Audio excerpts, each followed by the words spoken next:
Well, well, well.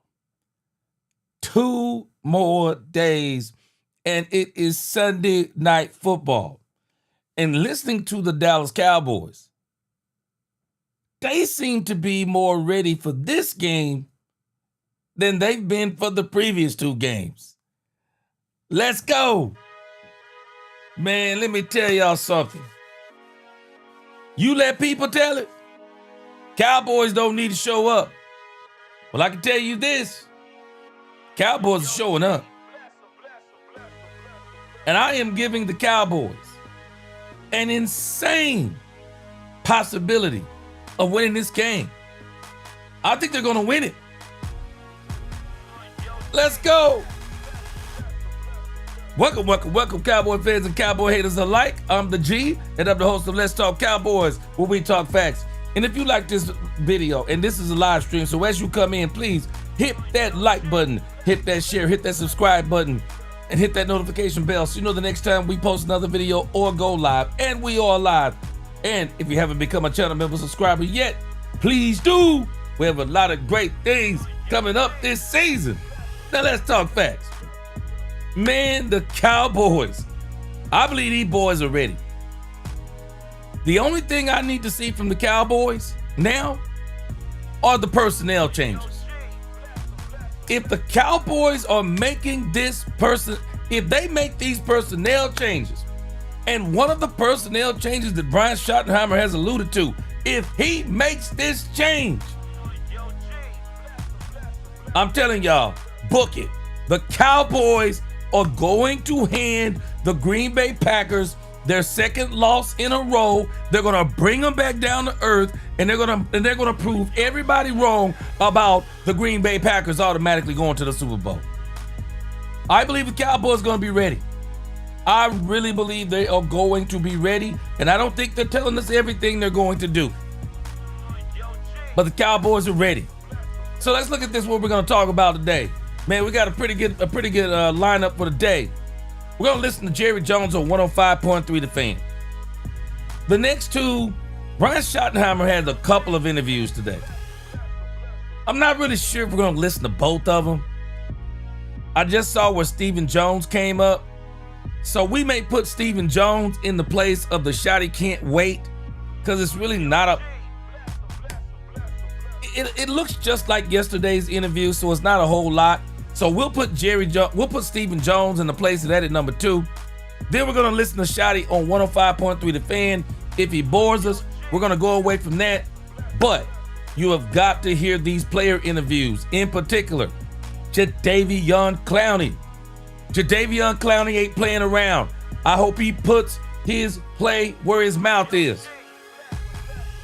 Then we're going to kind of start breaking down some of these numbers between the Cowboys and the Green Bay Packers. We got a pretty good list that we're going to show on that. Then we're going to get to the storylines, keys to victory, defensive changes. That's all going to be in one. Have a pretty good little graphic show that we're going to show on that, and just read some other things around the internet based around this whole thing about the Cowboys are ready for the Green Bay Packers. So that's the show. Jerry Jones, Stephen Jones, Shotty, player interviews, Cowboys comparisons, storylines, keys to victory, defensive changes, all of that and more as we talk Cowboys today. Let's go.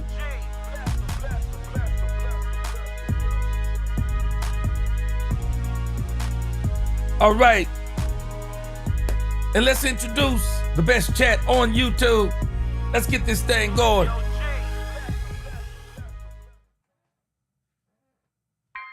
I see you, Freddie. Freddie Morales up in this thing first. El Chuco, what up in the crib? K-Choice, let's talk facts. Dak owns a bad defense. Let's go. Brandy Mahoney, she said, hello, loves. What's going on? Let's go. Randall Armstrong in this thing. What's going on? Robert Simmons, good to see you. Dolores, Patty Boo, what's going on? Ronan, the voice, good to see you again. Christian Legal, Angie, on her way home from work. What's going on? She said, I'm listening on my way home. Let's go. Get right or get left. We got to get it right this week or else we all gonna get left. What's going on?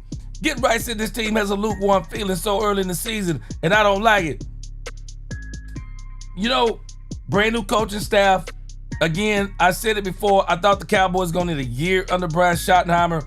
I think they're all getting used to each other. But I'm still kind of liking the energy. I'm still kind of liking the energy from some of the players. I can't say all. Mr. 72, Chevelle, what's going on with you? Jay Smooth back up in this thing. What up, Jay Smooth? John Jones, he said, what up, Cheap Money? It's a New Jack City. You know what time it is. Lock and D, what's going on with you? Hey, I think the team looked focused. You know what? I just wonder. Lock and D, I wonder. I wonder if the Green Bay Packers were looking forward to the Cowboys, overlooked the Browns, and the Cowboys looking forward to the Packers, overlooked the Bears. We about to have a slugfest, and I'm loving it. Carlise Piper, what's going on with you? Devin Mills up in this thing. Tony Morales, what up? Jared Thomas, number 1 Dak Prescott fan. I'm number 2. He said if they can run right at Michael Parsons and get enough pressure on Jordan Love to make him turn it over, we will win. They're going to get pressure. I'm going to show you the injury report. I'm telling y'all, the thing that people are not talking about is the injuries the Chicago Bears have. The Cowboys got theirs too, but the Chicago Bears have some major injuries. I told y'all yesterday, I'm going to say it again. This game will be won in the trenches. Big Mouse Dog, what up with you? Ty Howard up in this thing. Let's go. Darren Posey Sr. What up, Darren Posey? Martin McGee in this thing. What's going on? 5 points of the star. Lil Queen. Hope all is well. Good to see you in here. Wolf King. What's going on, Wolf King? Wolf King said, man, the Packs either wipe the floor with the Cowboys or the Cowboys pull an upset on the shoulders of Dak and Aubrey. Can't afford to run the ball when our defense lets them score. Yeah, and I think the Cowboys are going to win this thing for sure. I believe the Cowboys are going to win this thing for sure. And somebody go ahead and talk to Brian Schott. Well, you know what? He didn't do it today, but he definitely did it yesterday. Somebody must have said something to him because it is not good etiquette to be eating rock candy while you're having an interview. The Basement Boys, what up? Newhouse fam, the Regulator, what's going on with you? Sadiqa Charles, what's going on? Oddball JC, what's going on? Cowboys 24-17. I'm standing on it. You're going to be surprised to see my score. John Henry, what's going on? Good to see you. All right, let's get this thing started, y'all. Juice Man up in this thing. Star Guardian X. Let's get this thing started. Appreciate y'all rocking with me today. Let's go ahead and get this thing kicked off, man. Jerry Jones got people all in their feelings. I don't understand why Jerry Jones have people all up in their feelings. Jerry Jones, people take so many things that Jerry Jones say out of context. Don't get me wrong, Jerry Jones says some stupid things. But some of the stuff, people will take a short snippet and act like Jerry done said something that's mind-blowing. Jerry ain't saying nothing we haven't heard Jerry say before. So this morning on 105.3 The Fan, Jerry Jones had a few things to say. Nothing new, nothing groundbreaking. Actually, some of the same stuff he said before in a different way. Jerry, let me tell you something. Dallas Cowboys. Jerry Jones, as much as he likes Michael Parsons, I'm not going to sit up here and lie and say that Jerry don't like the attention this game is grabbing. Jerry Jones absolutely loves every minute of what this thing is doing. Every minute of it. He loves it because, once again, this has to be the game of the week. Sunday night football. Michael Parsons coming back to Dallas. Jerry Jones loves every bit of it, and you can tell. Let me tell you something. I wish the team had the kind of excitement that I feel some energy from the team, but this dude Jerry Jones is fired up, man. Check this out. Owner and general manager Jerry Jones. Good morning, sir. Hey, good morning, guys. It's a great day. Getting ready to go here. It is a great day, and y'all's quarterback yesterday said something that I thought was really intriguing when he talked about if this game will bring closure to the Micah Parsons trade, and he said that's something you got to ask Jerry and Micah. To me, the closure happened when the trade happened. Do you still feel like you're seeking any Micah closure? Have you already had it? Will this game bring it to you? Well, candidly, if closure were an issue, I should have had that discussion with the Mira before I made the trade, or as I was making the trade. Dak's absolutely right. That's when all the drama was gone, is when he decided to make the trade. And, of course, I was very aware that this game would be coming up this Sunday. And so to the extent that the game being here adds to, takes away from, does Anthony anything T, what as up? far as this trade is concerned, doesn't, although it certainly, I knew that we were going to be competing against him pretty quick. Now, let's make no mistake about it. Micah is special, and we all know he is, and he can be disruptive. But we have huge amounts of experience with the anecdotes that we've seen used on us for the last 4 years. Right. And while he does make great plays, there is also a way to approach playing against Micah, as we know, because we didn't exactly win the Super Bowl during those years. So bottom line is, when I look at playing him, I think of trying to have him as an advantage when we were playing other teams over the last 4 years. And some plays it looks beautiful, but then other plays, especially running plays, you can wish you'd have had a different formation. Jerry, then are you hoping that the coaches put a plan together that completely takes? What? Boy! Jerry Jones straight up shots fired at Micah Parsons. Jerry is saying that it looked beautiful when he was sacking the quarterback and chasing the quarterback. But he said at other times, when it came to the run, Micah Parsons, he is basically saying, is weak against the run. Put some respect on my name. Whoa! You understand me? When y'all say my name, put some respect on it. Wow. Okay, I see what somebody was talking about on that part. Wow. Now, I don't call that necessarily groundbreaking. It's just the fact that Jerry is just spelling it out and saying, man, we know how to stop this dude. Because other teams stopped him when we played. Man, whoo. Okay, Jerry. Okay, I see you. Star Guardian next. Appreciate that super chat. Star Guardian said maybe wishful thinking, G. But remember when the Lions changed coaches and scheme, their first year they only won 3 games. Just hopeful. Well, I can tell you this. Brian Schottenheimer's winning more than 3 games. Yeah, if you're hopeful they're going to only win 3, that's hopeful. The Cowboys are going to win more than 3 games. I think the Cowboys are actually going to be in this thing. The Cowboys will get better as the season go on. Trust me. They will get better as the season go on. Even the Green Bay loss doesn't end the Cowboys' season. It makes the season more difficult. Doesn't end the season. The Cowboys will get better as the season goes on. Not worried about that part. But man, this dude, Jerry Jones, is just spitting fire up in this thing, man. Jerry's saying, man, this dude is a liability against the run.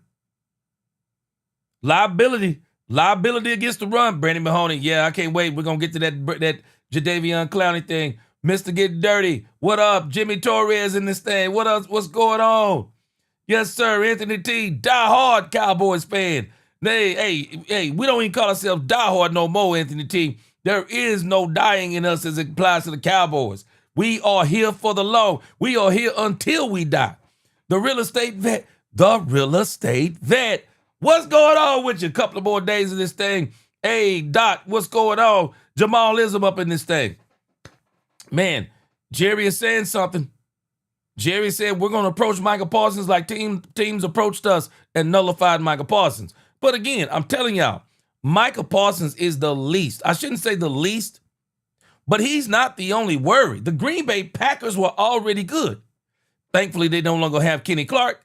We don't have Kenny Clark to worry about, but they still got some players. Shout, what's up with you? Bro, this is going to be one in the trenches, no doubt. Trench warfare. Booby D got my back. What it do? Booby D. Jerry up in here talking crazy, Booby D. Jerry up in here talking crazy. Jerry said this man can't stop the run, or he insinuated. Takes Micah out of this game? No, I'm not hoping that. You can't take Micah out of a game. That's ridiculous. I mean, not a ridiculous statement. I'm just saying it's a thought. If you think you're going to take him out of the game. Yeah. But you can play him. And trust me, he was played by teams against us over the last 4 years. We saw it all the time. And so now whether or not we can accomplish that, that remains to be seen. But we've, with being trite, we lost games with Micah. Right. And that is a trite statement, but we did. Now, earlier in the week, you said there would be no tribute video. I think we all understand that. Micah, of course, was asked about it, and he said he understood it as well. But there was something he said at the beginning of that statement that fascinated me. He said, there are a lot of things, this is Micah speaking, there are a lot of things that I could consider disrespectful throughout this process, but I wouldn't say the lack of a tribute video is one of them. Do you feel like anything disrespectful took place in this negotiating process? Not at all. Not at all. I regret if he thinks there was to him.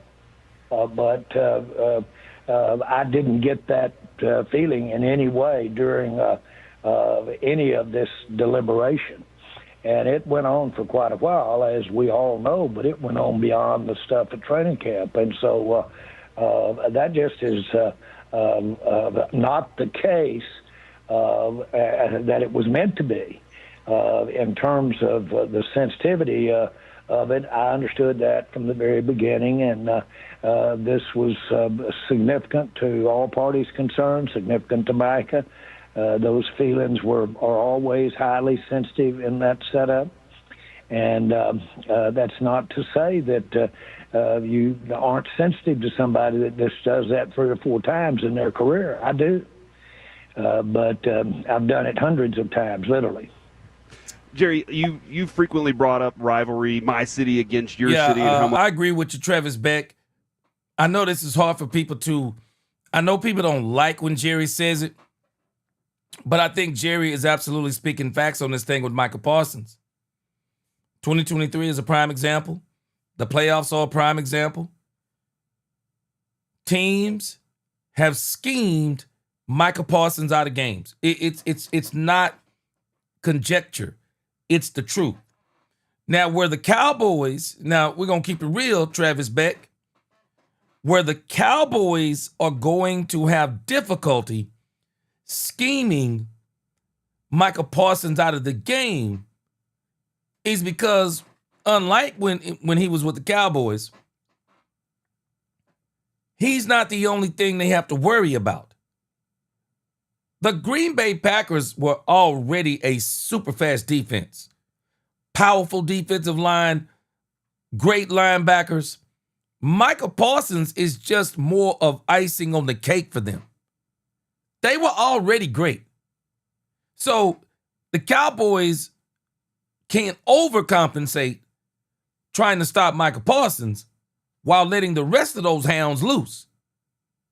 The Green Bay Packers, man, them dudes got some hounds over there, man. They got some hounds over there. So the Cowboys are going to have a very good game plan together, not just on Micah Parsons, but on that whole doggone Green Bay defensive line, man. Got to get them boys credit. They were already good. They were already good before Micah Parsons got there. He just makes them better, or at least we think he makes them better. Because honestly, we don't know yet. I mean, it looks like he makes them better. And this is why you have to be careful. It's going to take the whole season to even evaluate kind of where this is. Because I got news for everybody. Y'all do know the Green Bay Packers are supposed to be 3-0. because no one expected them to get beat by the lowly Cleveland Browns. And if the Cowboys beat them, how much of a setback will this be? Because according to everyone else, they're the Super Bowl favorites in the NFC. They're the Super Bowl favorites. So we don't even know if Michael Parsons is necessarily helping the Green Bay Packers yet. We got to wait and see on that. And that's going to take at least this season to see what was his real contribution this season, because a lot of people may not be understanding this part. We don't even yet know the effect of them not having Kenny Clark. But I bet you this. I believe we're about to see them missing Kenny Clark this week. Because I can tell you right now where Javonte Williams is running on him. It's no secret. Javonte Williams will be running right between the heart of their defense. He's going to be running right at the heart of their defense. I'm telling you. No doubt about it. He is running right between those A-gaps. You watch what I tell you. They're going to have their hands full with him this week. They're going to have their hands full this week. And the absence of Kenny Clark in that middle, I think you're going to see it. I think you're going to see it this week, because that's where this dude is going to run. That's where they're going to run. You watch what I tell you. They're running right between those gaps, man. You watch what I tell you. And whenever they see Michael Parsons, they're going to run at him too. We'll talk about this when we get to the Cowboys. The Cowboys' keys to winning the game. But you love that part of it. And this Sunday night has a lot of potential to be kind of maybe a split stadium, because the Packers fans do travel well. Do you anticipate or expect Cowboys fans to have louder boos or louder cheers whenever they see Mike on the field? Well, I think, we've had numerous double handfuls of players that have returned to play for us, and players that have been with us a lot longer than Michael was. Mm-hmm. Micah, of course, to remind everybody, was here 4 years. Some of the players that we use the stories about returning to us were with us much longer than that, and so I don't think that this situation calls for a recognition. Micah's just getting started in his career, and at the end of the day, the Cowboys will have been a part of it, the initial starting of it. Now, fun little, I guess hopefully fun business question for you. Micah said that he's going to have lots of family members in his suite because he bought it before he got traded and he couldn't get a refund once he was traded. Is that right? Well, I don't know about that. We don't. We have quite a list of people regarding using suites out there. But I know one time his mother, who I know how precious she is to it, wasn't in that suite, and it was at our last preseason game. She was in mine. And we were sitting up there. Actually, she was in my perch up there that we watched the games from, not the actual suite. And she sat there with us all through the first half and sat there with me and discussed the contract and discussed our thoughts and her thoughts about it. So he certainly, some members of his family know where our suites are.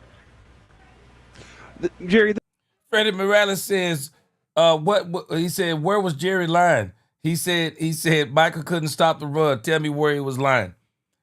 Yeah. And I'm not sure so much he couldn't stop the run.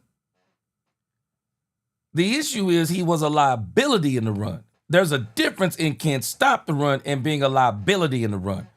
The reason why he was a liability in the run game and why he wasn't as effective is because you're playing him at the end position. It's not rocket science. He's not a defensive end. He's an edge rusher. Those are two different things. An edge rusher can be a linebacker.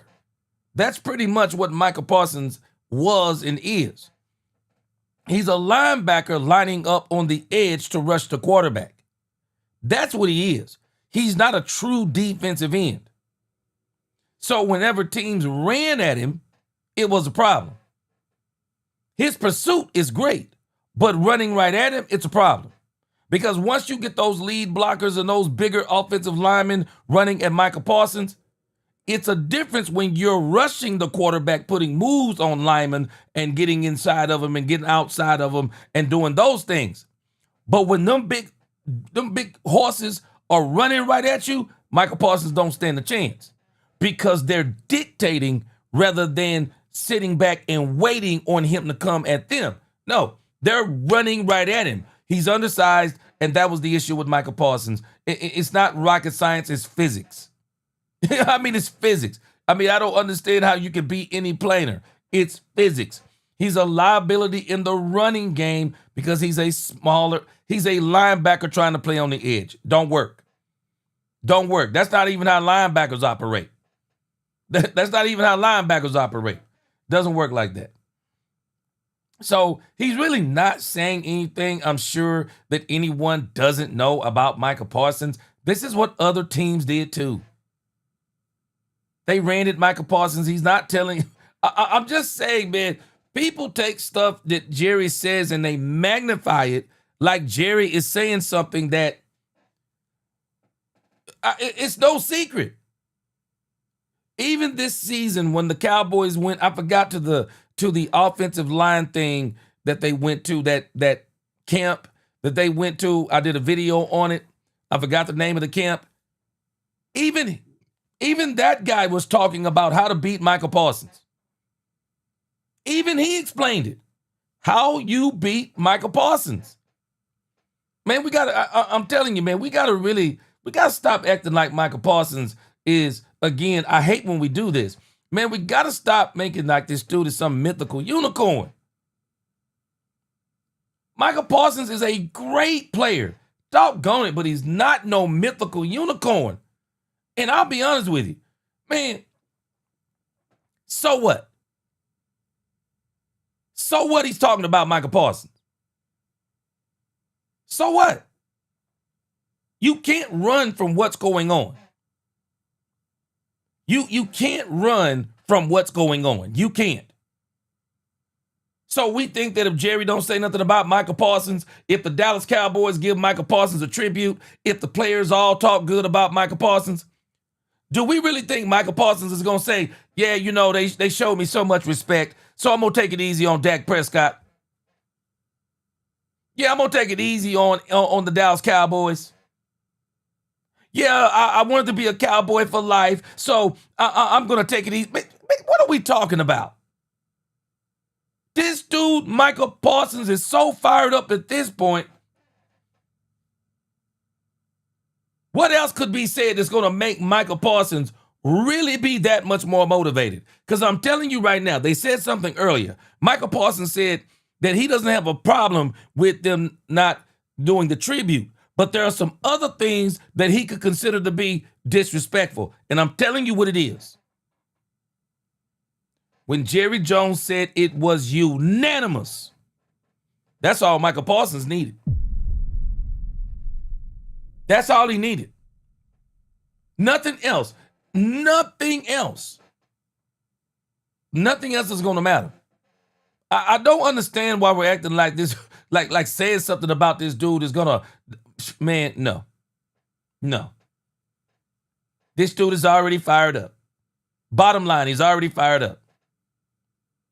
He's already fired up, but the part I'm telling y'all that we are underestimating, Kenny Clark is fired up too. Yeah, Kenny Clark fired up too. And Kenny Clark he don't care about the Green Bay Packers not saying a word about him. No, Kenny Clark fired up too. Well, man, let me just tell you. I'm just telling you, I don't understand why we're making these things into such a big deal. They're not a big deal. This is all a part of the show with Jerry, but I also think, contrary to what people think, I think Jerry's very confident in his team. Oh, man, Darren Posey, you're making a great point. Darren Posey said he's going to tire himself out. Darren Posey?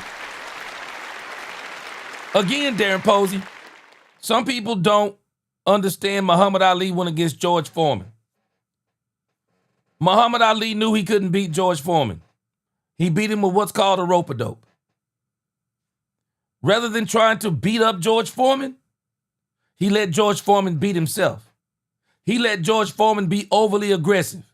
George Foreman pursued him, punching himself out, trying to knock Muhammad Ali out with haymakers, and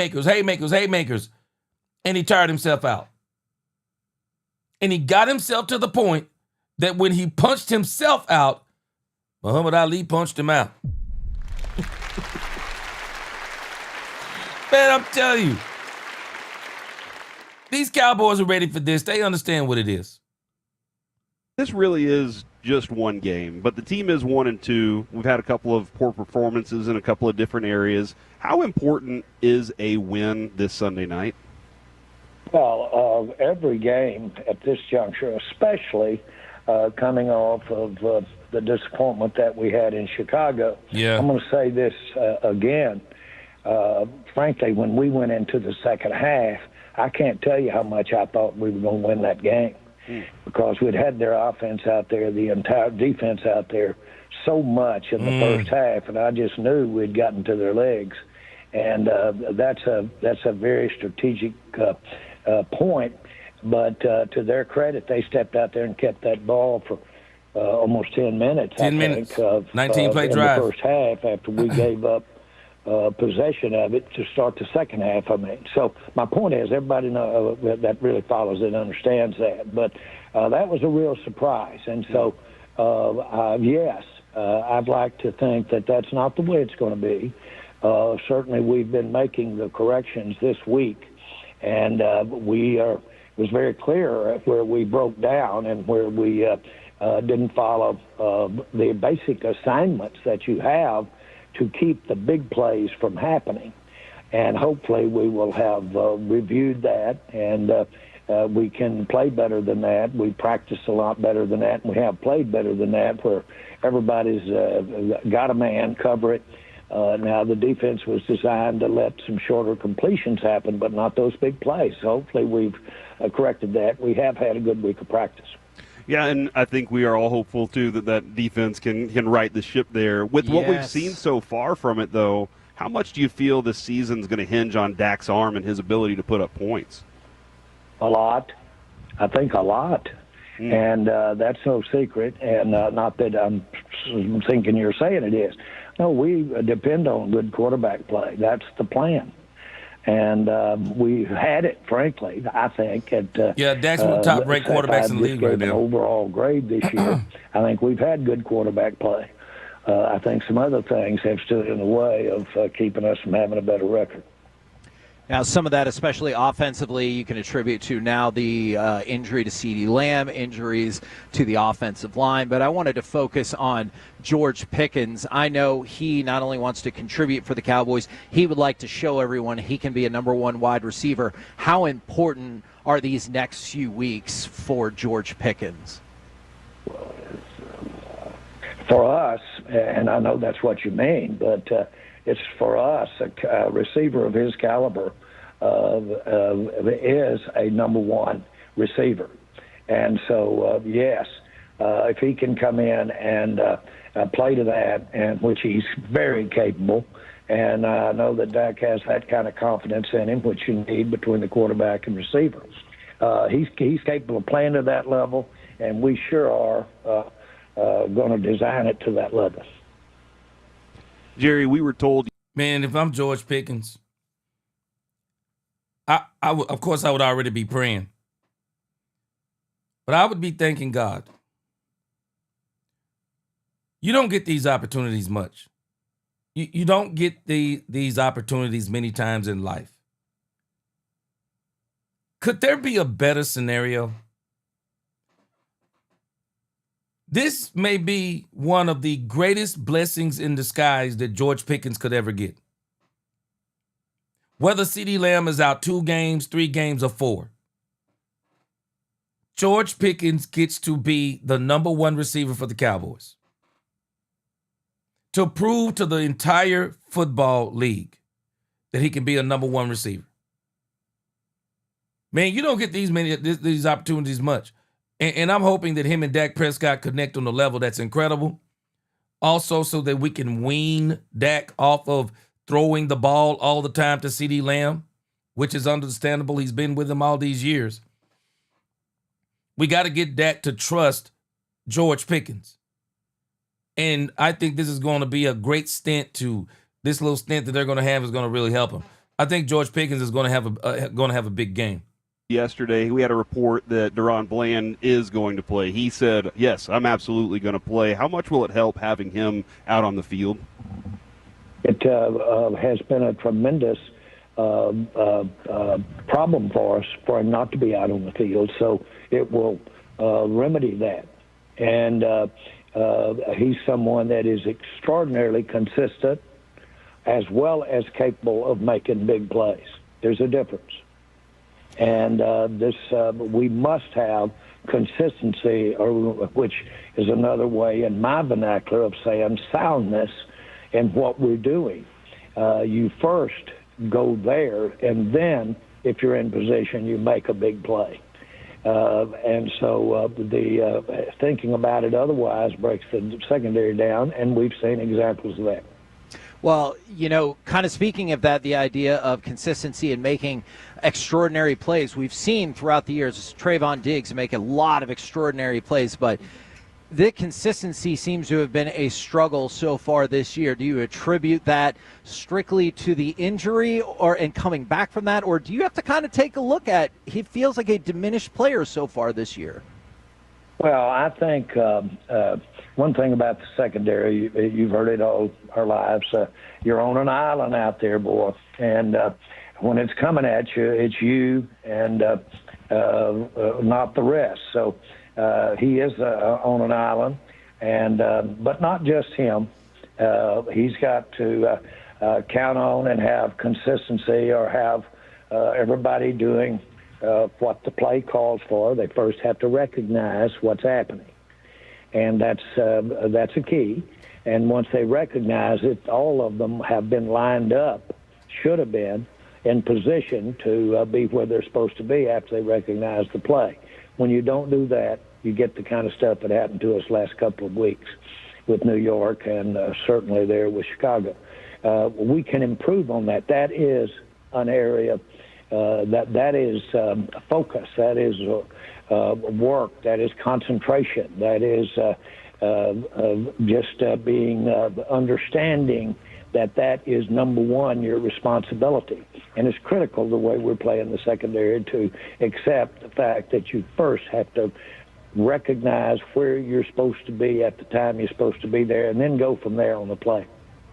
Jerry, in all the years we've done this, we like to joke around. We talk a lot of heavy sports also, but we also have some big human moments. And I saw yesterday or this week the Cowboys had they honored some cancer survivors this week, and I was wondering. Yeah, we're going to talk about this in a minute, Travis. Say hi and everything. Does that hit home a little more with you than it ever has before? Well, and getting better. So that's one of the great things about. At least living in these times. Now, one of the other things we love about talking with you is you can give us big picture NFL thoughts and business breakdowns. The word was coming around this week that the NFL might be in a position to renegotiate its media contracts. I was kind of hoping you could walk us through the mechanisms in that contract to perhaps set up. All right, now we're not going to listen to all the business stuff. Well, it's a pretty simple concept. It's just wise. Because I, first of all, don't know what context is put in, and that's not James. And he had no talent, but he felt that the NFL itself, if he could, I'll be very candid with you, I learned something very early on. Nothing wrong with a little conflict. Nothing wrong with a little off-the-field type interest in what goes on the game. That just adds a little salt and pepper to it. Well, it's the part of the drum. Every now and again, does Murdoch still give you a call or send you a thank you note? Well, yes, and I certainly do. All right, so like I said, we won't listen to all that for the sake of time. We won't go through all of that. Now, the questions have been asked about Jaden Blue. That's going to come up here in just a moment. We're going to talk that'll come up here in just a moment. Let's go to Stephen Jones. It's a short one on Stephen Jones. Let's hear what Stephen Jones had to say today. Also, as he talks about, from what my understanding is, I haven't heard it, but I've seen some people talking about the fact that Stephen Jones talked about Jadeveon Clowney. And boy, people be in their feelings about this stuff, boy. Talking about why tell people what they're going to do. I don't know as it applies to Jadeveon Clowney. I mean, okay, so what are you going to do? Tell people that Jadeveon Clowney not playing, or because you don't tell people Jadeveon Clowney is playing, they assume he's not going to play? Come on, man. Everybody in the world is expecting Jadeveon Clowney to play on Sunday. Sometimes we're just a little too in our feelings about this stuff. Let's listen to Stephen Jones real quick. This is a real short one. It's time for our weekly conversation with Stephen Jones here on your home of the Cowboys. And good afternoon, sir. How the heck are you? Good afternoon, guys. Hey, first question here, Stephen. It's kind of unbelievable looking back on this rivalry. Green Bay's won 9 of 10 in the series and some close calls along the way. Is this the team or the rivalry you most want to get right against going into Sunday Night Football? Well, obviously, every game is so important, and don't get me wrong, the division games probably come first, but, when you get to games like San Francisco and Green Bay, yes, the basement boys, we're going to talk about over it. the last 10 years, we need to get those right, and certainly Green Bay's right at the top of the list. Hats off to them. They're a great organization. They do things the right way. They've had really great players from the Brett Favre's there right on down the line. And again, obviously, we get an opportunity here Sunday. How confident are you in defensive adjustments after the last couple of games? I'm confident. We just met with the staff, and I think they've done a good job this week of, doing a lot of different things in terms of, how we can execute better. We've got to do a better job. We're not getting the job done there, and they know it. Our players know it. Our staff knows it, and I think they've done a great job this week of, really doing some things that I think will make it easier for our guys to execute and play and play at a high level. How surprised have you been by the lack of production, really, from the edge group so far? I know we'd been talking about that this week. We thought you guys actually had a number of guys to piece together a solid producing unit. Yeah, I think it's it's more than I think at the end of the day, it's the execution, and we've got to go out and execute the things that we do best. We can certainly help that with pressure. I do have a lot of confidence in our players. Obviously, we did bring in Jadeveon Clowney, and I think he'll bring something to to our defensive unit as well. But I do think things are going to get better because, as I said, this was a group we had a lot of confidence going into last year. We had a lot of injuries, but now we've got them all back and healthy. And, just feel like we're going to get better as the season goes, but we also got to execute the defense. And certainly that starts with our coaching staff, getting those players prepared, and then the players got to go out and execute and make the plays they need to make so that we can get off the field. Third down's has been a big problem for us so far this year, and certainly, giving up the explosives is just not something that you can live with. We've got to cut those out, and certainly it starts on Sunday. What are the expectations for Clowney making his Cowboys debut? Yeah, we're going to use him. Certainly he'll get 15 to 25 snaps. We'll see how he's feeling as the game goes. And as you said, we've got a good group there. Keep them fresh and hopefully keep them with their ears pinned back and playing good football. With Deron Bland getting set to return, what does that do to the second? Now, some people got a little triggered by the fact that Jerry Jones said that Jadeveon Clowney was going to play somewhere 15 to 25 snaps. I don't really understand getting triggered by this. That's not giving away the game plan. Anybody who thinks that the Green Bay Packers are not anticipating Jadeveon Clowney playing, you missing this. People thought Jadeveon Clowney was going to play last week. No one in their right mind thinks the Cowboys goes and get Jadeveon Clowney with a pass rush starved team and is not going to play him. And not going to play him 15 to 25 times. Brian Schottenheimer's already said in the interview, Brian Schottenheimer said it may vary, it may change. He may actually go more than 25 times depending upon how good he's playing. Man, we just get so, man, we got to stop being so sensitive. So what? He said Jadavion Clowney is playing 15 to 25 snaps. Who's not expecting it? The only person who's not expecting it is somebody who don't know Jadavion Clowney is with the Dallas Cowboys. I don't understand why we get in our feelings about this stuff. Is that does Reddy Stewart still keep that nickel spot, or does Bland kind of get that versatility factor continuing? Well, I think we'll see Bland more outside. I think Reddy's doing a good job for us. Certainly, we also got Kyer and certainly Diggs. So we've got a good group there. We've just got to go out and execute the coverages and do the things that it takes to play winning defense. Calm down. Another no-brainer explanation. People act like this is giving away inside information. I've been talking about this for 2 days. And I don't even coach a team. What have I been saying? Deron Bland outside, Stewart Reddy leave him where he is. Kyer Elam alternates in and out with Trayvon Diggs. I'm pretty sure if I come to that conclusion, Green Bay had already came to that conclusion too. I mean, this is not inside information. It's not inside information. I do think the one adjustment the Cowboys may have to make is they may have to run, try to run some dime and have Kyer Elam out there on Kraft, because this tight end Kraft is their big time tight end and their big time receiver right now. So it's not a big deal. The Basement Boys, he said Jerry was firing shots in that doggone thing. Boy, you better believe it. And again, Stephen Jones, when he talks, he's a lot more diplomatic. Stephen, you've seen a lot of football through your career, and I know you asked questions of the staff and stuff.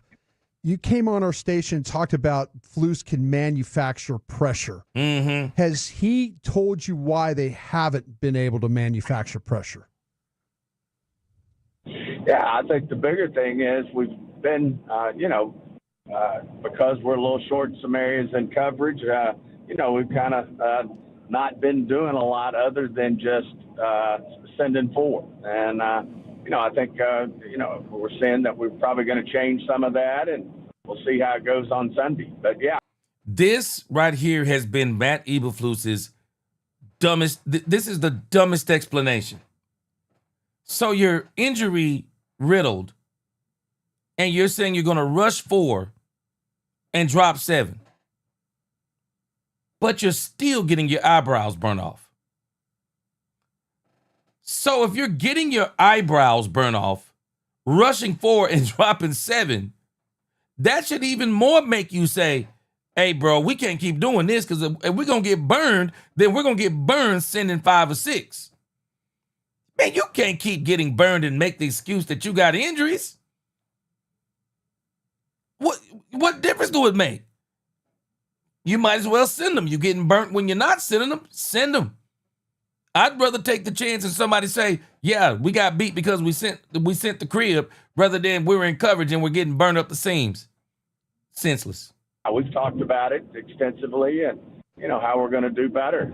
Certainly, as when you get pressure, it helps the back end, and we know we're going to have to make some plays, and if we want to get off the field and stop the explosives.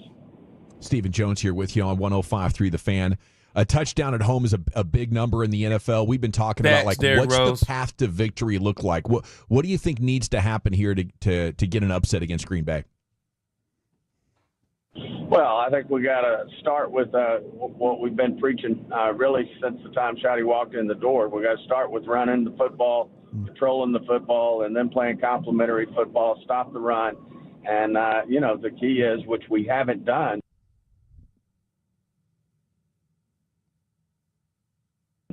and we've got to stop the explosives.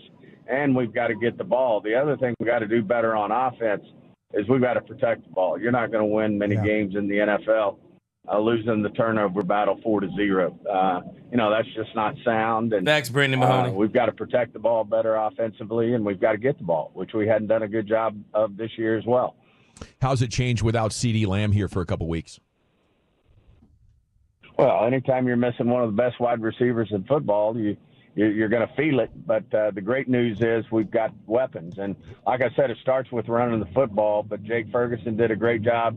I think he tallied 13 catches.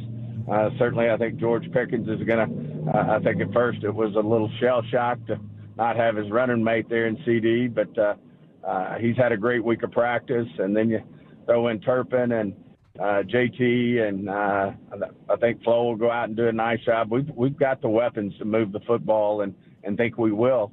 We just, as we said, we got to protect the ball. And, I think obviously it was unfortunate with Javonte on the first turnover, which was in scoring position.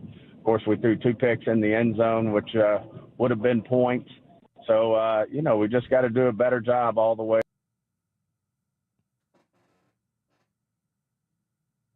Trying to think, 2 picks in the end zone. Are we talking about the Joe Milton garbage one? Stop it, Steven. Around protecting the ball and protect it and then get the ball in the end zone. Steven, how critical are these few games without CD in terms of the evaluation for George Pickens and sort of his future here?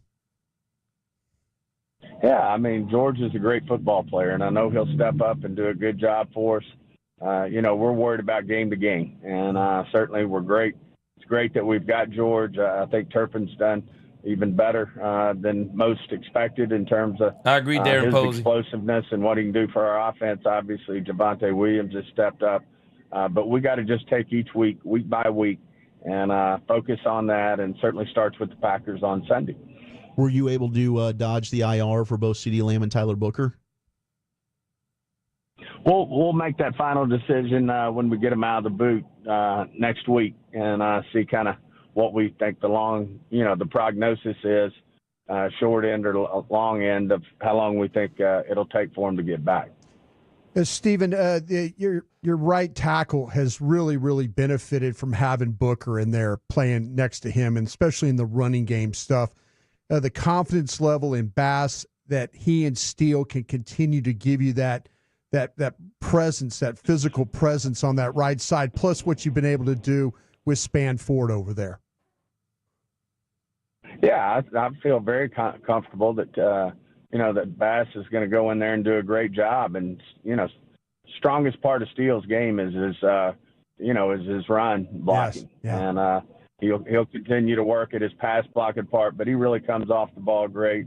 Been used to doing it with Zach Martin. Certainly was enjoying having Tyler Booker in there, but I think Bass will go in there and do a really nice job. Brandon Mahoney, we won't talk about him after this game. Today, the NFL's looking at a bunch of games in Brazil. Until we see him in the playoffs. Making plans for Rio here in the not too distant future. It sounds like a good trip, but no, we'll kind of see where it goes. But I've been to Brazil before, and it's a great place to go, and I'm sure it'd be a great experience to play a football game down there. But we'll kind of see how it goes as we move forward with the league. Jerry on the Fan this morning asked about Micah, said some plays it looks beautiful, other plays, especially running plays, you wish you had a different formation. So to be trite, we lost games with Micah. Do you ever go like, Dad, he doesn't need any more motivation. They're coming in pretty hot here. Well, we're worried about it. The Green Bay Packers have one hell of a defense. Yeah, they got great team speed. Yes. They obviously have great defensive ends. Their linebackers can run. They jump off the tape at you. They're a damn good defense. We've got to worry about the Packers, period. And whether it's their defense or whether it's their offense, they got obviously a great quarterback. Their receivers run great routes, and we've got our work cut out for us. Steven, how close are we to a Jaden Blue debut?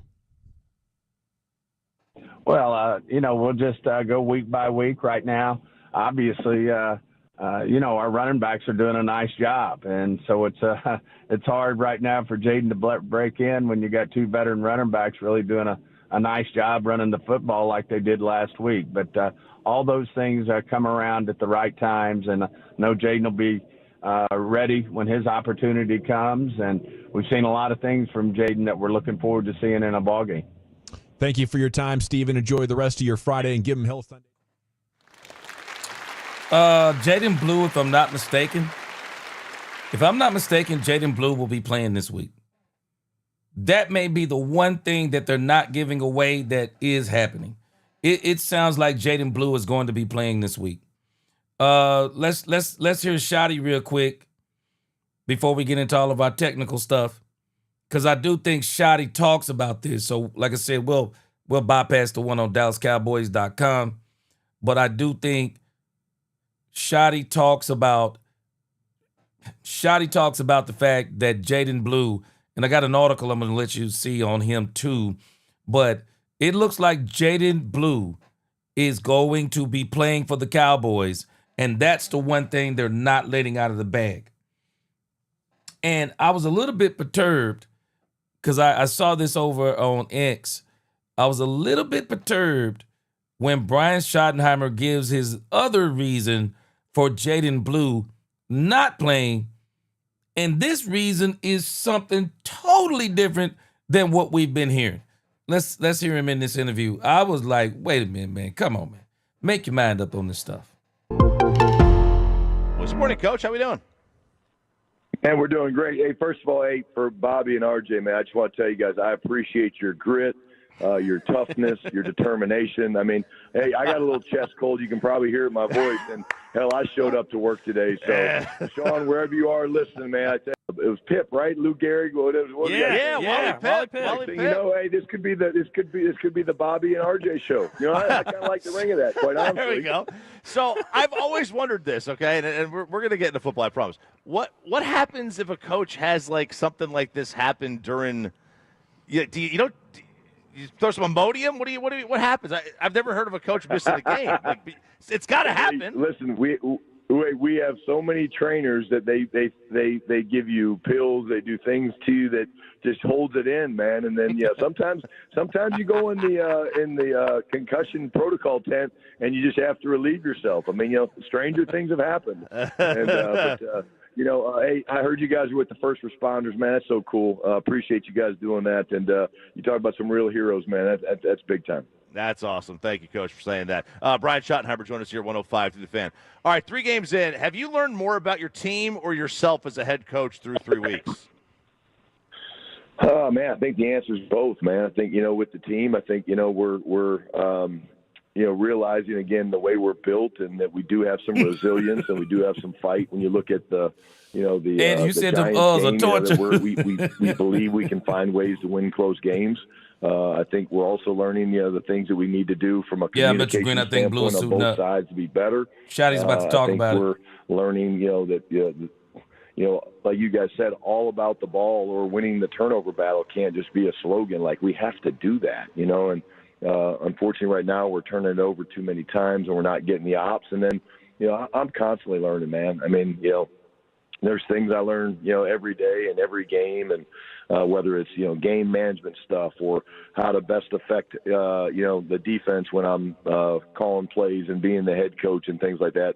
I'm constantly learning. So, and what I would say to you guys is, when it's all said and done and we win a Super Bowl, I think we're going to still continue to be that way. And the quest for knowledge, man, and growth should never stop in anything you do in life. Have you had a play, not necessarily a play call, but a game management decision that you made, and then as soon as you made it, you second-guess it? Or are you hey, I made it, let's go, forget about it? No, I mean, again, I do make decisions that way. I make decisions knowing that, hey, they're either going to work or they're not, and if they work, you'll be a hero, and if they don't work, you'll be, a goat, and that's all part of it. A goat in a bad way, not the greatest of all time. I go back to right before the half against the Giants. I just did not do a great job of communicating to Dak the situation that we're in. We have words that we use that kind of put him into a mindset, and we did not need to have the ball get left in bounds. And that's one that pops out where, again, I need to be clear with my communication to him using that code word that tells him and puts him into the mindset that he can't throw the the quick out to Jake Ferguson unless he knows Fergie can get out of bounds. So, but again, like I said, you guys usually catch me in a good mood because I've just been spending the last 30 minutes doing all game management things from around the leagues with Ryan Feeder, who's our game management coordinator. Coach, you talk about the communication, and specifically that's been a big talking point, I think, the last couple weeks about the defense. Obviously, without getting into specifics of signals and things like that, can you just walk us through what good communication should look like on defense from the time they're in the huddle getting the call to the whistle is blown at the end of the play? Great question, Bobby Belt. Yeah, absolutely. So, obviously the play call comes in from Flus or whoever the coordinator is around the league, and there's a green dot. Each team has a green dot that's allowed to make the call. You actually have guys that have multiple guys that can potentially do it based on your package that you have for personnel groupings. But the guys come into the huddle, the play call is made, whatever the wording is. But what's so critical about communication on defense, guys, is that the call, I'm just going to use a random one. It's not even one of ours. Let's just go base cover 3. Well, base cover 3 is going to play a lot of different ways based on the formation sets that the offense brings. And our league right now is all about shifts and motions and change of strengths and, the challenges that we create. So base cover 3 versus pro formation, which really nobody runs a whole lot of anymore, looks very different than it does in slot or versus one-back slot or versus 4 open where there's no tight end in line and there's 2 guys to the right, offensive players to the right, 2 guys to the left, and there's no tight end in line. So if you do not have players that are communicating and sharing information, then therefore you are at a disadvantage. And we've had that at times at a very high level. And then we've had that at times at not a very high level. And so one of the things that I love that we've done this week is in our meetings, we've had basically everybody but the D-line in there. So linebackers are in there. I'm in there. Coaches are in there on defense. The safeties sit together in a group. The corners sit together in a group. The nickels sit together in a group. And the call comes in, and we watch the practice film, and they're making all their calls as the formation on video goes up. And why is that important? Well, it's important because if we can't communicate at a high level in a meeting room where everybody's sitting in a chair, everybody's comfortable, then how are we going to do it, on Sunday night in front of 75, 80,000 people screaming, going crazy, crowd noise and all that stuff. So I know it sounds easy, and we need to do it better. In no way, shape, or form am I saying we don't need to do it better. But it's not as easy as it seems, and that's why you have to work so hard on it. And that's why we have continued to emphasize it and make the changes that we've made in terms of making these guys have to do it at a higher level in the classroom before we ever get out to the field and do it. Cowboys head coach Brian Schottenheimer joining us here on 105 through the Fan. We got 9 minutes into this without saying Micah Parsons' name. I think we deserve a blue ribbon for that. Coach, pretty good job, guys. Pretty good job. Coach, I'm going to ask you hopefully a little bit different angle of this than you've been asked before. Your first year here, you would help with mock game plans for Dan Quinn, where you kind of show him, my understanding, where you'd show him how to attack the defense, how you would attack the defense if you were coaching the opponent that week. So when game planning for an impact player like Micah Parsons this week, does it help at all that you've already gotten kind of a year's worth of designing practice game plans for stopping Micah that first year you were here with DQ?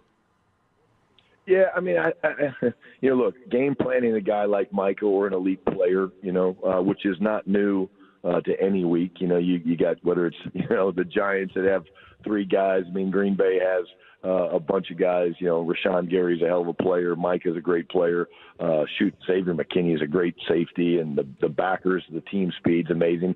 I would say the awareness of the player is a positive in terms of how to game plan them. But again, how Jeff Halfley, the defense coordinator in Green Bay, is going to use them. I mean, I think they're still learning Micah, so they're going to have new wrinkles and things that maybe that DQ or Zim or Flus, might not have done with Micah. So I think that's the challenge, but that's the chess piece, and that's the chess match. I like to say, because that's what we live for. But we all know the talent of Micah Parsons and the ability that he has is incredible. But, why they're so good is that he's not the only piece. Exactly. I mean, Rashawn Gary's a damn good football player. Yes. Walker and Cooper, both inside backers, are damn good football players. Mm-hmm. And the team speed is real. And then, they got Van Ness, and I mentioned McKinney. So it's more than just one player. But getting back to your original question, I think the awareness of understanding Micah a little bit helps, but they're going to use him different ways, and that's where we have to be ready to adjust on game day. Hey, Coach, you had gotten a lot of questions the first couple weeks about Mozzie Smith and Jaden Blue being active, both of them. Mozzie Smith was active in week 3. Jaden Blue was still inactive on the shelf. What progress have you seen from Mozzie that you're still looking for from Jaden to be active on game day? Yeah, exactly. Well, I'm going to say this about Jaden. Jaden's actually put together a couple really good weeks of practice. He has. We challenged him. We talked to him about consistency, working harder on the scout team and things like that. Man, and shoot, hey, give him credit. He's been terrific. Unfortunately, we've been a little bit heavier on the defensive side when you look at the roster construction on game day. It's usually, I think it's been like 23, 21, and then we've got the 4 specialists with CJ. And so we've been a little bit higher on the defensive side of the ball. So, again, in no way, shape, or form is Jaden doing things that would not allow him to be activated. It's been more of the fact that we've needed the numbers with some of the injuries and stuff on defense and in the secondary and things like that. And then in terms of Mozzie, man, here's a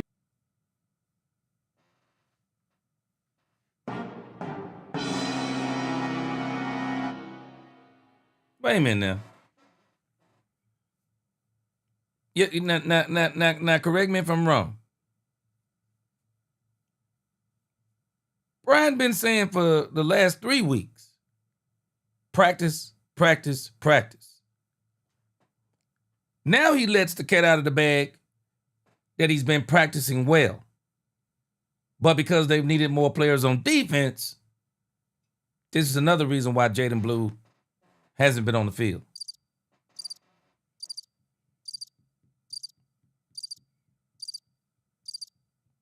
They must have a plan for this dude.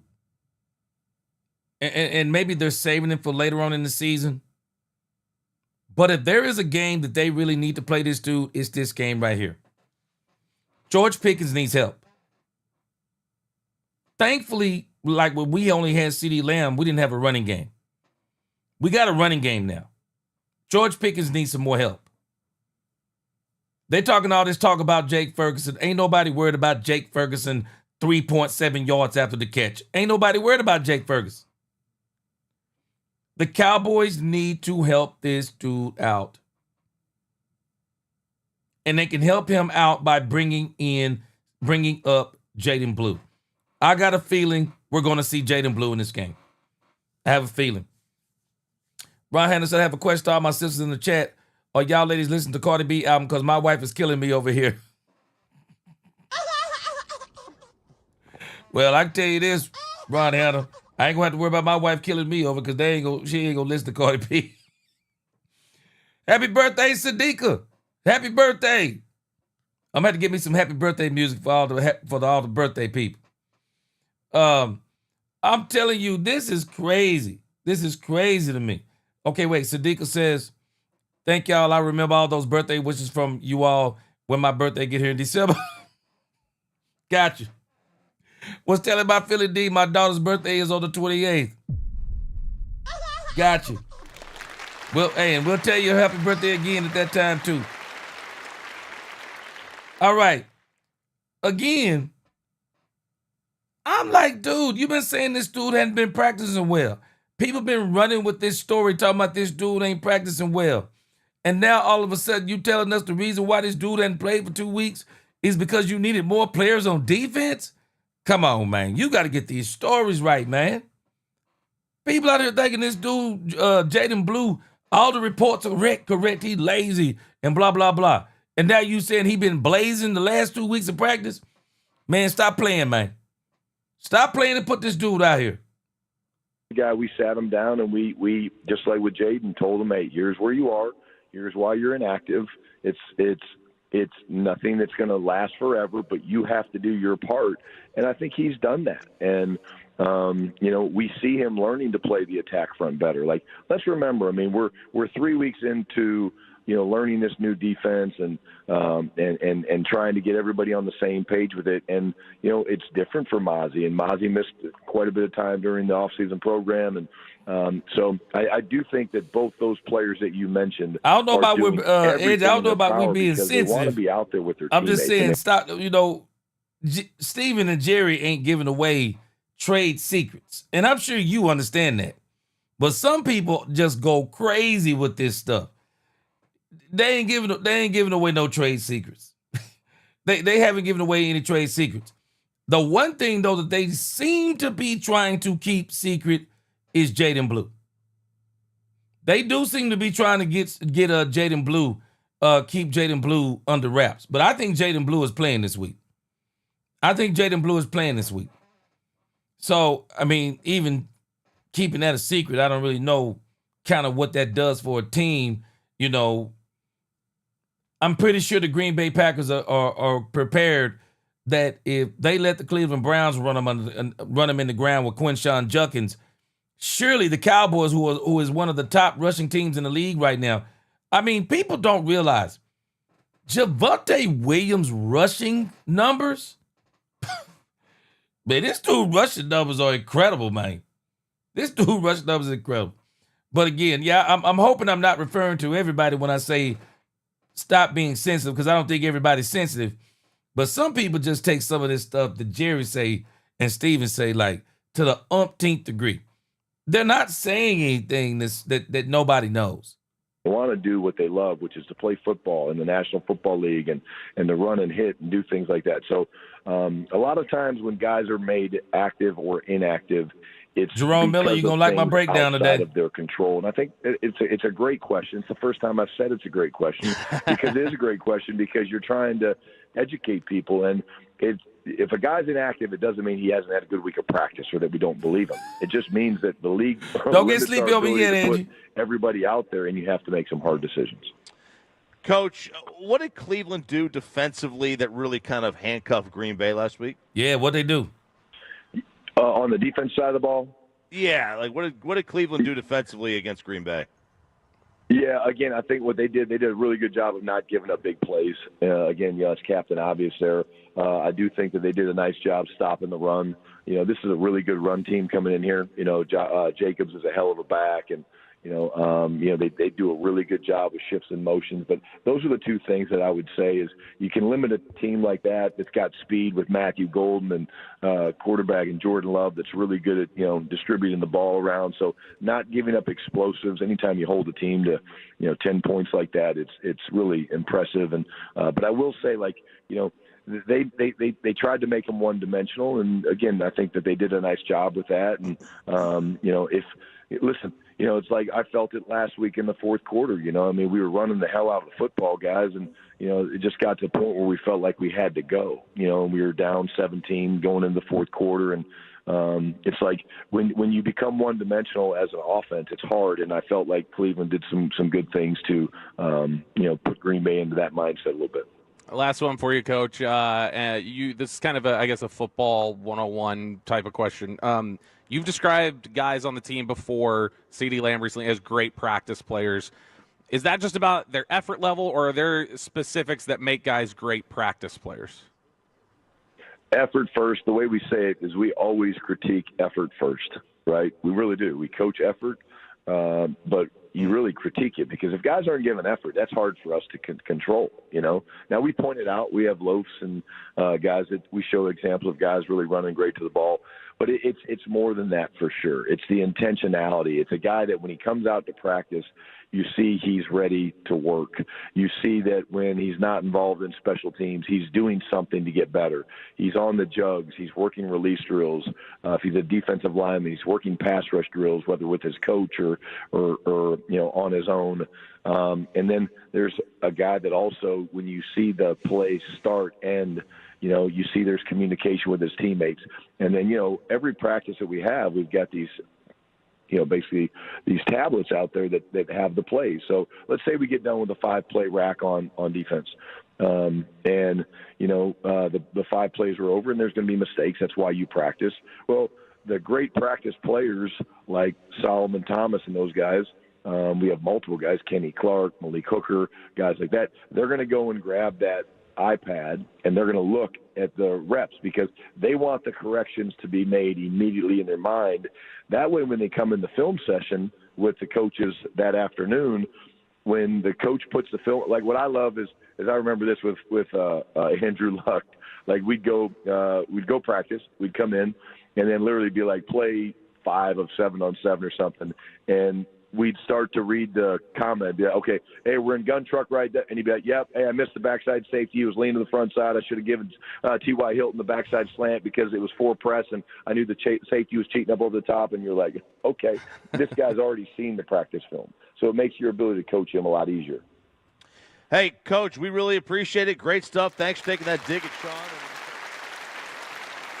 Yeah, like I said, nothing earth-shattering in what they're talking about. But the Jaden Blue thing to me is kind of like, okay, what are we talking about with Jaden Blue, man? What are we talking about with Jaden Blue?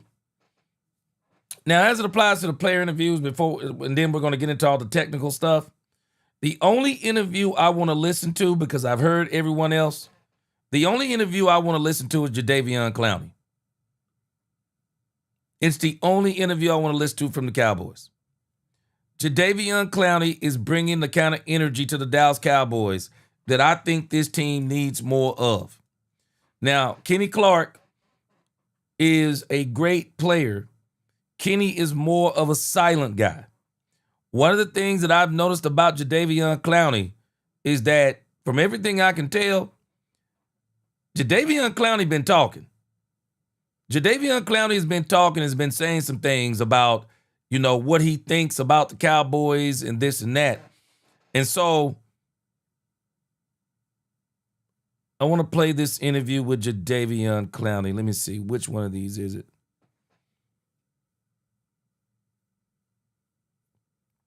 But Jadeveon Clowney is definitely calling the Cowboys out. And I realized this after listening to Jadeveon Clowney in hindsight is 2020. I'm realizing also that Jadeveon Clowney was kind of calling the Cowboys out too when he was talking about how plush the Cowboys facility is. These boys got it made over here. And so I think Jadeveon Clowney was kind of saying in a nutshell, man, y'all need to be playing harder.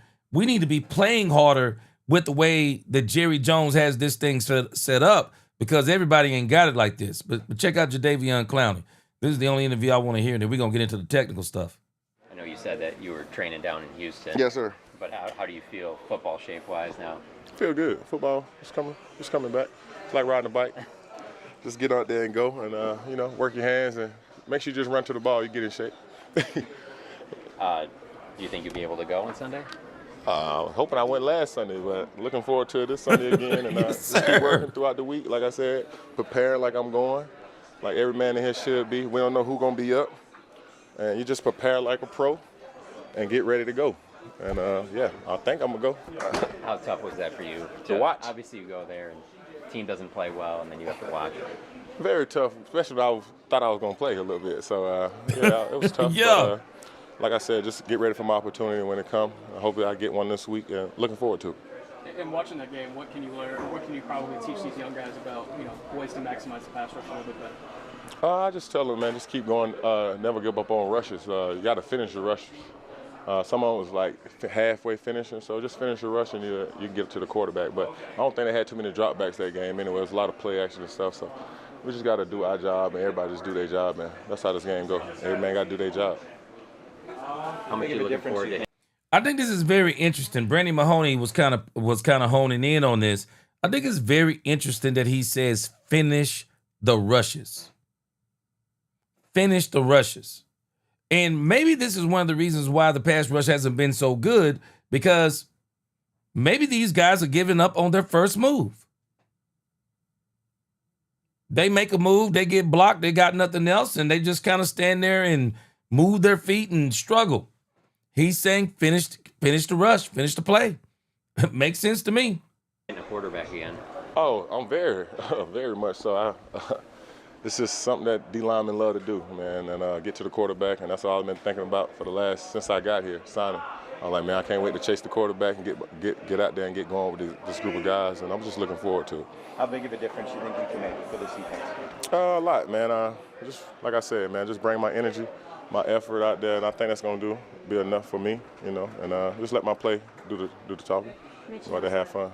Excuse me? I'm sorry. You mentioned there was a lot of play action last week. Yeah. Stuff. Is that going to be one of the challenges this week? They get that run game going with Josh. They're pretty good with that. Oh, they are, huh? What? This boy Cloudy said, "Oh, they are, huh?" Boy, did you catch that?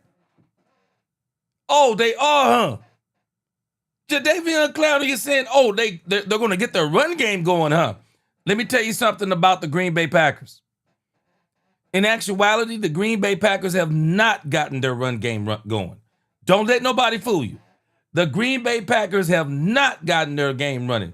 As a matter of fact, the game last week, they rushed for 81 yards.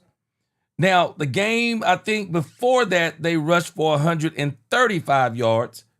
But the first game of the season wasn't a 100-yard outing either. They actually haven't, contrary to what even Brian Schottenheimer said. They actually have not gotten their run game on track. They haven't gotten their run game on track. So this is going to be a very interesting game for them. See, they only ran for 78 yards the first game, and 85 yards the third game. They actually have not gotten their run game on track. And when you think about the passing yards, they're not even throwing. Jordan Love is not even throwing for a bunch of yards. 188 yards. 188 yards in the first game. Let me see here. 188 yards in the first game. And then when you go back, and we'll look at this some more as we get over to the technical side of this, but a lot of people have been hypnotized by the media because people are automatically saying that the Green Bay Packers are this super team since they got Micah Parsons. The reality of it is they're actually far from a super team. They're far from a super team. The Washington Commanders are nowhere near as good as anyone thought. They caught the Detroit Lions in Green Bay. They caught the Detroit Lions first game of the season. Brand new offensive coordinator, brand new defense coordinator. The Detroit Lions, they're going to see the second time around. I will not be surprised if the Detroit Lions absolutely blow the doors off the Green Bay Packers in Detroit. You think about the points that they have put up. They put up 20 points against the Lions. Let me see here. I think it was 20 points against the Lions. 13, they put up 13 points. Hold on a second. Let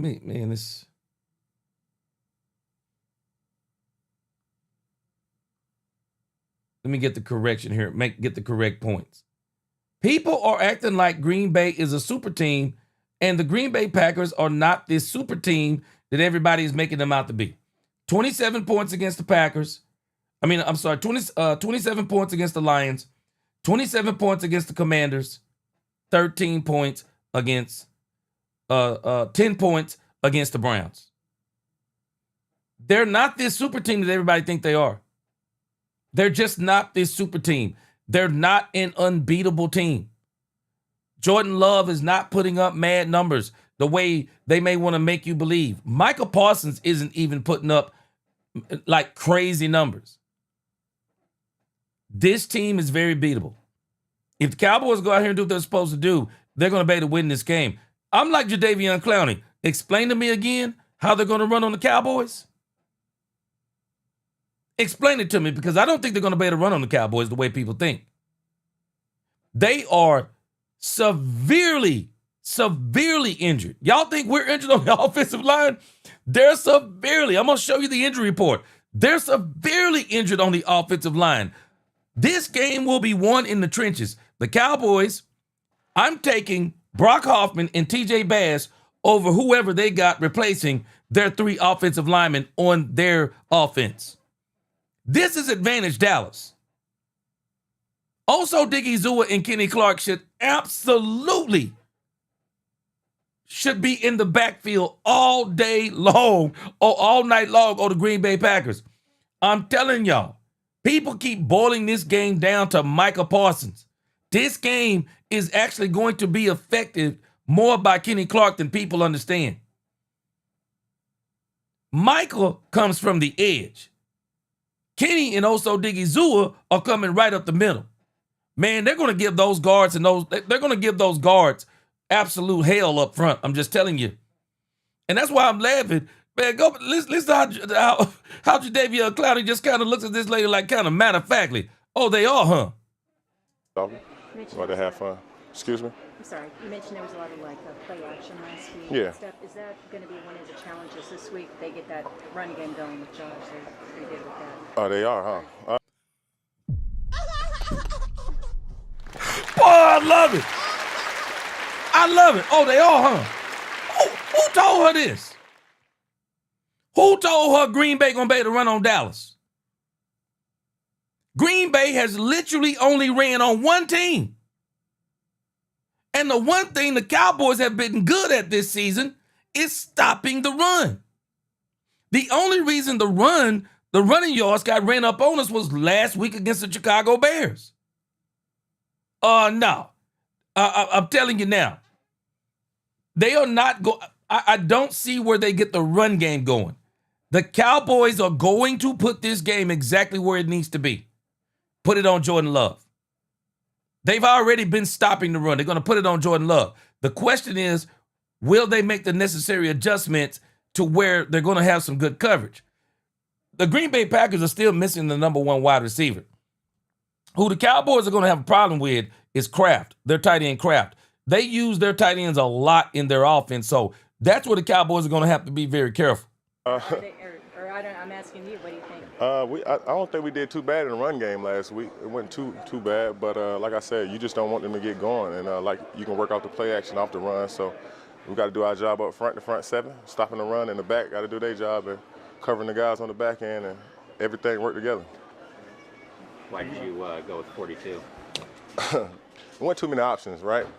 And then I was just thinking, Jackie Robinson wrote 42, so my celebration probably when I get a sack, I'm going to throw that baseball up there and knock it up out of here. So I'm looking forward to that. So, yeah, that's how I end up picking the 42.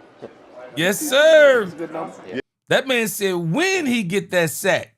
Yeah, it's good for me now. It's great number. It's great number, especially if he's saying number 42 on the tackle. Yeah, for sure. So that's how I came up with 42. So, Thank you, man. Yeah, no problem. Just Micah coming back. Yeah, that's totally what I wanted to see. Jadeveon Clowney is going to make a difference in this game. Jadeveon Clowney is absolutely going to make a difference in this game. And this is why I say a lot of people do not understand that this Green Bay team, man, we have literally been fooled by the media. We have been fooled by the media. We listen to the media because the media tells us that the Green Bay Packers got Micah Parsons and they're unbeatable. They've gotten beat by the Cleveland Browns now. Oh, that was just a hiccup on the schedule. They're going to come to Dallas and Micah Parsons is going to get revenge on the Dallas Cowboys. Okay, let's see. Let's see. I'm here for it. I'm absolutely here for it because I'm telling us, man, we got to stop being held hostage. We got to stop being held hostage by the media. I don't think this game is going to go the way a lot of these people are saying. Let's kind of get into this as let's go ahead and get ready. Let's go ahead and start breaking some of this game down. Yes! Here we go. Let's kind of look at where these teams stack up. Let's kind of look at where they stack up offensively and defensively. I'm telling y'all, the Cowboys have been, and I'm not going to take anything away from the teams they've been playing, but these boys have really been hurting themselves. Cowboys points per the points per game. Cowboys are 24.7 points per game. Green Bay is 21.3. Cowboys would actually be way higher than this. CeeDee Lamb goes out last week. Points per play, I don't care nothing about this. It's just a garbage. I'm sorry, I don't care nothing about this points per play stuff. Average score margin, the Green Bay Packers +6, the Cowboys -6. Of course, the Chicago Bears game is what really got the Cowboys with this average. Yards per game, Cowboys amass a huge amount of yards per game. 393.7 yards per game to the Green Bay Packers, 300 yards per game. Yards per play, 5.7. Time of possession, excluding overtime, the Cowboys, 48.98%. The Green Bay Packers, 50.69%. So both of them do pretty good with time of possession. This got messed up by the Cowboys, though, in the Chicago Bears game because the Cowboys allowed the doggone Chicago Bears to keep the ball for a whole week. We look at the defensive stats. The opponent's points. Green Bay 14.7. They've been playing a lot better defensively than us. We're giving up 30.7 points per game. Terrible. Don't care nothing about points per play. Opponent's yards per game. The Green Bay Packers have been giving up 232. We have been giving up a massive 398 yards per game. Just insanely terrible. Opponent's yards per play, 3.7 on Green Bay, 6.5 on the Cowboys. Takeaways, they're leading us in takeaways.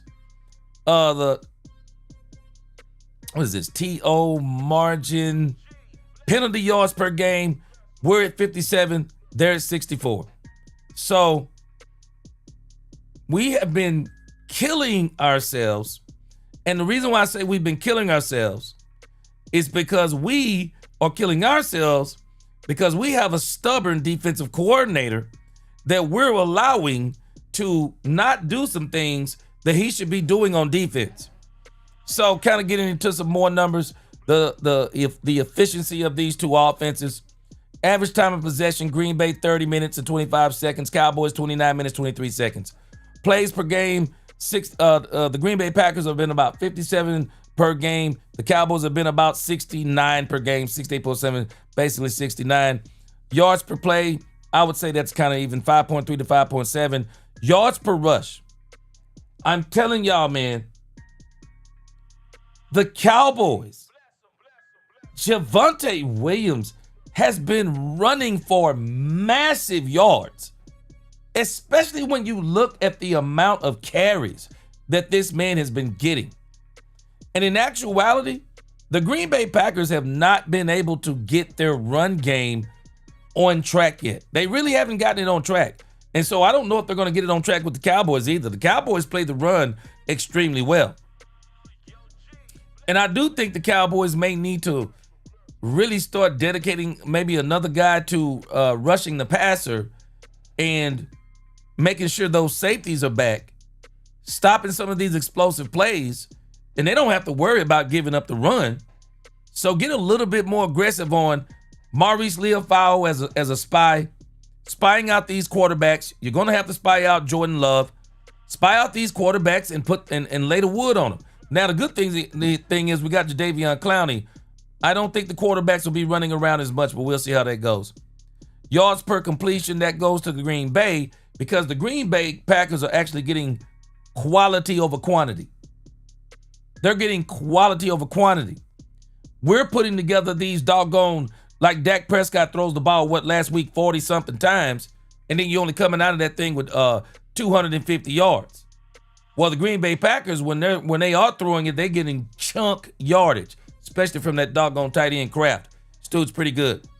Rush play percentage, the Green Bay Packers' rush play percentage is really good. They're just not getting the productivity. The Cowboys are only running the ball 34% of the time, but the productivity is insane that they're getting. The quarterback is getting sacked for the Green Bay Packers 8% of the times, 3% of the times for the Cowboys. Dak Prescott's getting the ball out of his hands Pass play percentage, again, 66% versus 49%. But again, the Green Bay Packers are not getting the productivity out of that. The Cowboys didn't get the productivity out of it last week. So, completion percentage, Dak Prescott, 71%, 68%. Interceptions thrown. Dak Prescott has two interceptions on his resume that shouldn't be there. Touchback percentage, they're about even. Field goal percentage, the Cowboys are insane. Brandon Aubrey is on a historical run. Points per game, 2.1. Dallas Cowboys 3.0. And I think this is on field goals. No field goals blocked for the Cowboys. Field goal blocked last week for the Green Bay Packers, which was a very big deal. But again, first downs, Cowboys are winning in that. Third down conversion, they're pretty much even, but we give a little bit of the edge to the Green Bay Packers. I don't care nothing about fourth down conversion. Red zone scoring. The Cowboys have been pretty good with this until the Chicago Bears. Fumble recovery percentage, Green Bay on 100. I'm thinking that's what this is. 25 for the Cowboys. They getting into some very technical stuff down there.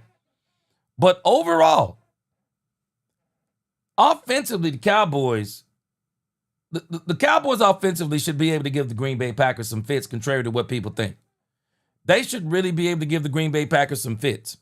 And I think where they're going to be able to give the Green Bay Packers some fits is in the running game. The running game is where they're going to be able to give these teams some fits, kind of looking at this defensive efficiency. And I want to kind of get right in here. Opponents' yards per play, 3.2. They will not hold the Cowboys to 3.2. They are going to get up in there in running the ball. Yards per pass, this is going to change.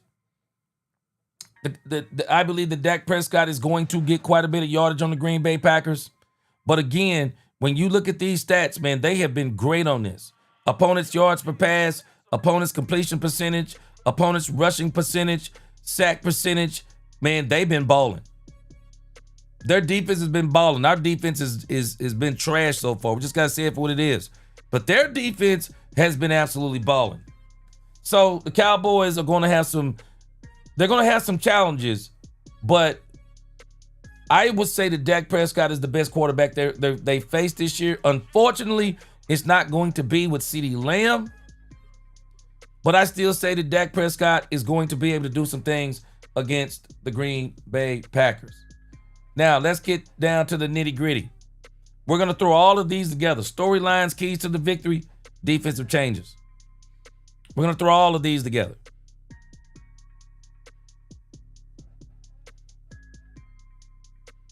I ran something last night. Some of you were on Cowboys After Dark.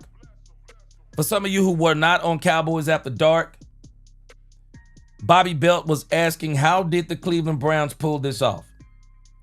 How did the Cleveland Browns pull it off? Now, let's be clear. The Cleveland Browns have a way better defense than we do. So let's get that part first. Way better interview. Way better defense than we have. Way better defense. But let me show you what the Cleveland Browns did. Cleveland Browns, they did some things that play to our strengths. One of the things they did was Quinshon Judkins.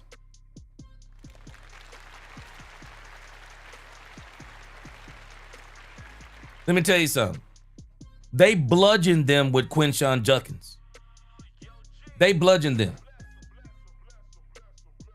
Quinshon Judkins had 94 yards on 18 carries. I don't know if y'all have seen this stat, but if I'm not mistaken, do y'all know Javonte Williams? Let me show you what he looked like. Quinshon Judkins hit them for 18 carries for 94 yards. I want you to look at what Javonte Williams has been pulling off. 10 for 76, 7.6 yards carried. The New York Giants game was 18 for 97. Now let's think about why that happened. The score went banana bonkers in the fourth quarter. And so the Cowboys really couldn't even run Javonte Williams the way they probably would have wanted to. But that was 97 on 18 carries. The Eagles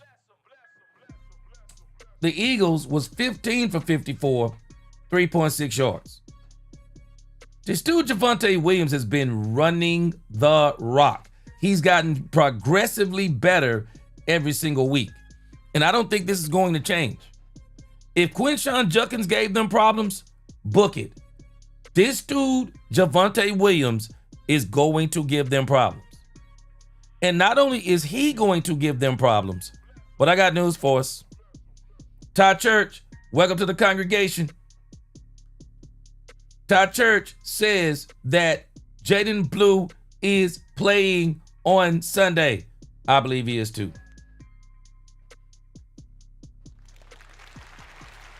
Jaden Blue is playing on Sunday.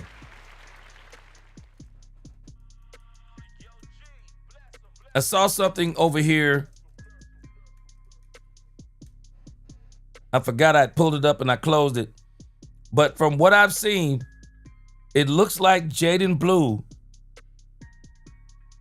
according to what I read earlier, and listening to Brian Schottenheimer, listening to Stephen Jones, this seems to be the thing that the Cowboys are holding back on. They are holding back on the fact that Jaden Blue is going to play. Let's go over here just for a second. I'm not going to read the entire article, but I want to go to this part here. It says our running game is definitely going, he said. With that, I know the coaches want to see me on the field, and the fans also want to see me on the field maybe at some point. If I keep preparing like I should, they'll find a way to get me on the field. Just making sure I continue to stack days, not giving coaches a reason not to put me on the field. Coach Brian Schottenheimer said on 105.3 The Fan on Friday morning that Blue is putting together some good practices as of late. We challenged him, Schottenheimer said. We already heard him say this. We talked to him about his consistency, working harder on the scout team, and things like that. Man, it's huge. Give him credit. He's been terrific. I believe he's playing. I believe he's playing. I believe everything is pointing towards him playing. So, how did the Cleveland Browns beat the Green Bay Packers? The same way the Green Bay Packers beat us in 2023 in the playoff game. They ran them off the field. Now, where we're going to have to make up some ground is our offense is way better than Cleveland. So we should be able to put up more than 13 measly points. But where they're better than us is their defense. They sacked Jordan Love, it looks like here. It says they held Green Bay to just 10 points, 204 total yards, harassing quarterback Jordan Love all afternoon with a total of 5 sacks. I'm not sure that we're going to be able to pull off 5 sacks, but if we can pull off 3, it'd be great. But this may be a multiple sack game for us. I still got a feeling that Kenny Clark's going to get a sack. I think he's going to get 2. I think Jadeveon Clowney is going to get him 1. I think the combination of Jadeveon Clowney, also Diggy Zua, and Kenny Clark, this dude may be running for his life again, and I'm going to tell you why. I'll tell you why they're going to be running for their life. But again, just based on what the Cleveland Browns did to what the Cleveland Browns were able to do to the Green Bay Packers, well, it's a copycat league, guys. Don't we always say this? It's a copycat league. So if you want to know how to beat a team, well, look at how the last team beat them. So let's get into this. Storylines of the week. Storylines of the week. Micah Parsons returns to the Dallas Cowboys as a Packer. Big storyline. Kenny Clark plays against his old team. That's the storyline nobody is talking about. That is a humongous storyline. and everybody's just poo-pooing on it like it's no big deal. Huge storyline. Jaden Blue on the field? If Jaden Blue hits that field, big storyline. We know Jaden Blue is a home run hitter, plus he can play in the passing game. Jaden Blue is one of the biggest wrinkles the Cowboys can throw at the Green Bay Packers. And if the Cowboys can throw him at the Green Bay Packers and execute at a high level with Jaden Blue and Javonte Williams, the Green Bay Packers are going to be in for a long day. Another storyline, Matt Eberflus' stubbornness. Can we trust Matt Eberflus? The Cowboys have got to stop giving this dude carte blanche on what he wants to do. Somebody has got to tell him, bro, you either make some changes this week or you done. You make some changes this week or you are done, bro. They can't keep playing around with this dude. They can't keep playing around with this dude. Kevin Edwards said this coach is not seeing clearly. He don't think the opposition is hearing their communication. Kevin Edwards, I'm not buying communication. I'm gonna say it for what it is. Bro, our defense is just doggone struggling with whatever this is. They're just struggling with it, and they struggled last year. And I'm gonna give them the benefit of the doubt from this. 4 defensive coordinators in how many years now? 3 defensive coordinators in the last 3 years. I think they're struggling with some of this stuff for whatever reason, but they got to get it together. But again, Matt Eberflus, this is a storyline because something will have to be done if it don't go down this week right. Something will have to be done. The Cowboys will have to take drastic measures if Matt Eberflus doesn't make some changes. And we're going to talk about some of those changes as we get going. Another big storyline, Cowboys defensive adjustments. And I'm talking about personnel. Are they going to make the personnel changes that they need to make? Storyline, no CeeDee Lamb. It's on George Pickens. But I don't think it's just on George Pickens. Lisa Worley. It is on Jalen Tolbert, Jaden Blue, Cavonte Turpin. It is on those guys to step up and make some big plays. Kevin Edwards asked earlier, when are the Cowboys going to start going down the field? Yeah, when? Because I can tell you this is a very simple game. I can tell you what the Green Bay Packers are going to do. They're going to try their best to keep everything in front of them. Every single thing they're going to try to keep in front of them. That's what they're going to do to the Dallas Cowboys. They have got to get some plays down the field. And I'm telling you, watch this dude Kraft play versus Jake Ferguson. Shoo. I don't care how many receptions Jake Ferguson got. You look at this tight end for the Green Bay Packers play, it'll blow your mind. This dude is getting down the field, and this dude is getting run after the catch. Christian Legal, the Cowboys have been playing these doggone updated rosters very close to the vest.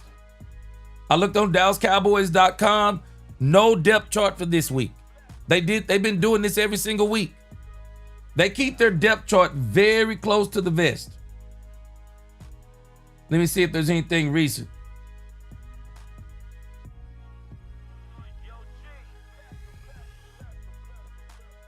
Yeah, man, they keep that they keep that doggone thing close to the vest. Yeah, they don't want anybody to see it. Yeah, there's nothing, no unofficial anything. So the only thing we can go by is what we've been hearing. So, and the last storyline, and there are more, but these are the major ones. Jadeveon Clowney's first game. Jadeveon Clowney's first game. This is going to be a big one. Next up. This is the injury report. let's call this the injury report as in duh. You know, this is nothing new to us. Tyler Booker is out. CeeDee Lamb is out. But thank God, DaRon Bland is back. The Cowboys defense will look better with DaRon Bland. And when we get to the defensive changes, we're going to talk about again how DaRon Bland being back helps the Dallas Cowboys. But DaRon Bland being back is a huge issue because now the Cowboys get to move Kyer Elam off of the outside, and they can let him and Trayvon Diggs switch in and out on the other side. But again, this is the Cowboys. Tyler Booker out, CeeDee Lamb out. DaRon Bland is back. But y'all got to understand what I'm telling y'all. This Green Bay Packers injury report is major. It is major. They're missing offensive tackle Anthony Belton with an ankle out. Wow. Wow. Right tackle Zach Tom oblique out. Wow. This means Jadeveon Clowney should absolutely eat. Jadeveon Clowney should absolutely eat. And with Jadeveon Clowney eating, this is going to cause disruption on their defensive line. Left guard Aaron Banks, questionable with a groin. I think he'll play, but how long? This is another problem for them. Let me tell you something. This is the worst game in his life he could have ever had a groin. Because this dude, Kenny Clark. Everybody been talking about Michael Parsons? Okay. Everybody been talking about Michael Parsons? Watch Kenny Clark. Watch Kenny Clark this game. Kenny Clark is going to absolutely ball out this game. And then safety Javon Bullard has a concussion. He's questionable. I believe he's going to play. Let me come to a few comments, then I'm going to get back to this. I'm telling you, this game is not going to be what people think it is. People are basically telling you the Cowboys don't even need to show up to their own stadium, throw in the forfeit, because it's over. Okay. You watch what I tell you. The boys are going to ball in this game. Robert Thomas, he says, gee, we cannot have wide open receivers this week.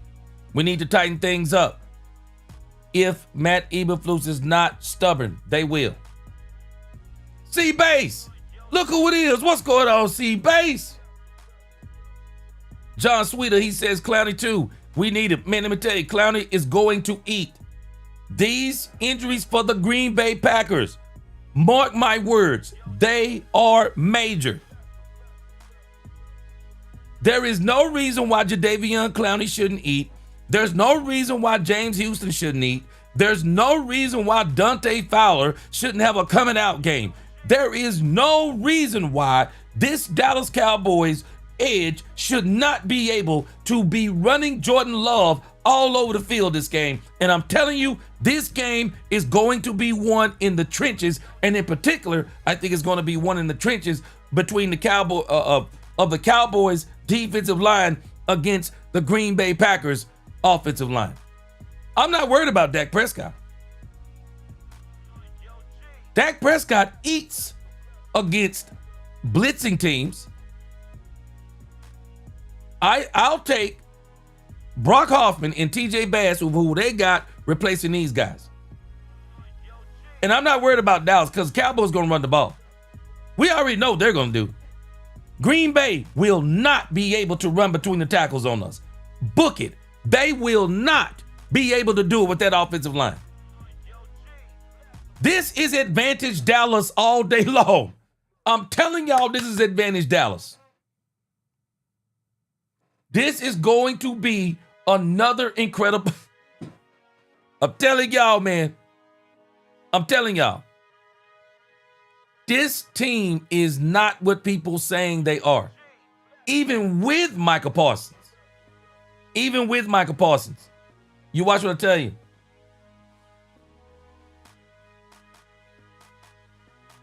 Yeah, we're going to get to this in just a moment, Brandy. Let me see. Let me read a couple more before I go to the next slide here.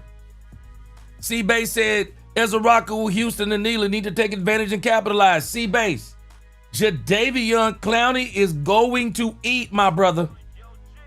Jadeveon Clowney, James Houston, and this should be the coming out party of Dante Fowler. Rodney Evans, we bet not be playing off on 3rd and 2. And I'm telling you, Deron Bland is going to stop a lot of that. Lonnie Cabal, what up with you? He said the defense will step up this Sunday. Too much heat on the coordinator. I think Eberflus should go in the box personally. Boy, you know what? He ain't doing nothing on the field. He's one of them coordinators. I think it would do him better to be up on the, because he's not really a motivational guy. Oh man, C-Base. Boy, don't let me forget my brother, Solomon Thomas. Solomon Thomas has been eating all season. If the Cowboys do what I think they're going to do, we are about to see a reinvigorated Dallas Cowboys defense. A reinvigorated. Let me read a couple more, then we're going to get back, and then I'm going to get back to the comments. Ron Hanna said, man, Bland coming back will help the corners. But what about our safeties? I'm going to tell you what I think they're going to do there, too. I'm going to tell you what I see there, too. Robert Thomas, I think Bland is 100. Pure Gaming. Clapping, we get to play backups. Pure Gaming. They're playing backups, too. You doggone right. I'm clapping. Bro, we're playing backups. They're playing backups. I like our backups, Pure Gaming, better than I like their backups. Brock Hoffman could probably start somewhere. TJ Bass could probably start somewhere. Hey, it is what it is. Injuries are part of this game. I don't feel sorry for anybody injured. Because I can bet you this, Pure Gaming. You don't think they're clapping that they're not playing against CeeDee Lamb? You don't think they're somewhere ecstatic that CeeDee Lamb is not in this game? I guarantee you they're excited. John Finley. It's about time they played him. John Finley, I don't know for sure, but I'm about 80% there that they're going to play him. Booby D, we're going to talk about our safeties in just a moment. Newhouse fam, he said it will come down to who plays the best defense. Newhouse fam, on the defensive line. You watch what I tell you. On the defensive line. The Cowboys defensive line, this should be a game they should absolutely eat. Angie said, I want to see Malik Davis. We're probably a while away from that one. We're gonna probably see Jaden Blue before we see any of that. I'm not even sure we're gonna see unless there's an injury issue, probably not gonna see Malik Davis. Don't understand why this league, and y'all, it is not just the Dallas Cowboys. It is not just the Dallas Cowboys when it comes to Malik Davis. It's the league. The league isn't wanting Malik Davis. Don't understand it. Dominique Pittman, he said, I really hope that I don't have to roast Eberflus again this Sunday. Hey, he gonna make some changes, I believe. Superstar Status said, we definitely owe Green Bay in a bad way. And this game, we absolutely have to remember. No one gave us a chance last season against Pittsburgh. All right. Let's go to the next tidbits.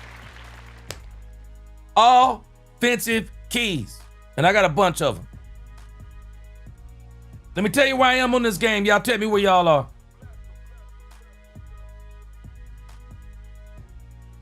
The Dallas Cowboys need to establish the run and run the ball 35 times. 35 times. If the Cowboys get 60 snaps, 35-25. 35-25. If they get 70 snaps, 40-30. The Cowboys need to destroy the Cleveland Browns with Javonte Williams and then hit them with a sprinkle of Jaden Blue. Destroy them. Destroy them.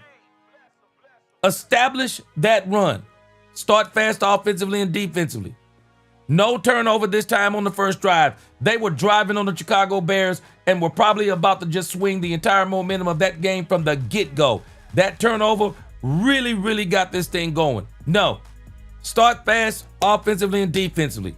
Cowboys, they got to get George Pickens involved early, all kinds of ways. Get George Pickens involved. Lisa Worley, Jalen Tolbert. Jalen Tolbert needs to have one of those games he had against Pittsburgh last year. Jalen Tolbert needs to go in his bag. This is not just a great opportunity for George Pickens. This is a great opportunity for Jalen Tolbert. This man is basically playing for a contract. Whether here or somewhere else, Jalen Tolbert needs to step way, way, way up this week. Way up. And then Ferguson. Ferguson gonna be Ferguson, but Ferguson needs to get some doggone yards after the catch. I'm sorry, I'm just not excited about Ferguson. Ferguson could catch 30 passes and might dang near have 72 yards. No. Ferguson needs to get his butt down the field, and Dak Prescott and Ferguson needs to start connecting down the seam again. Cowboys, long drives, time of possession. Keep the Green Bay defense off the field.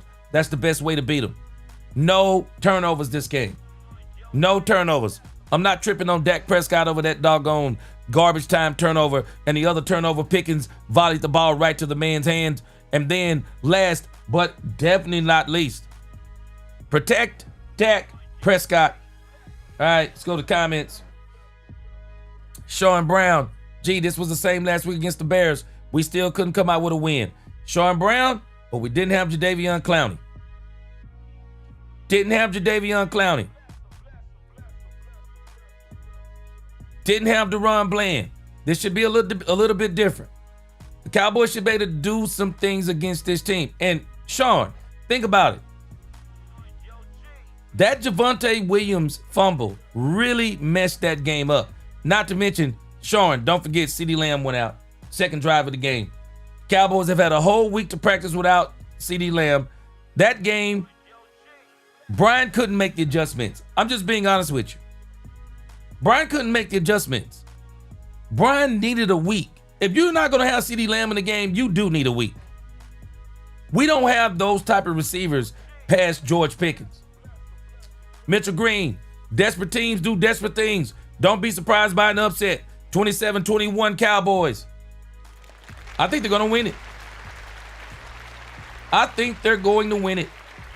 Robert Thomas said, gee, Clowney will eat as long as Clark and Osa get pushed in the backfield. He ain't got no choice.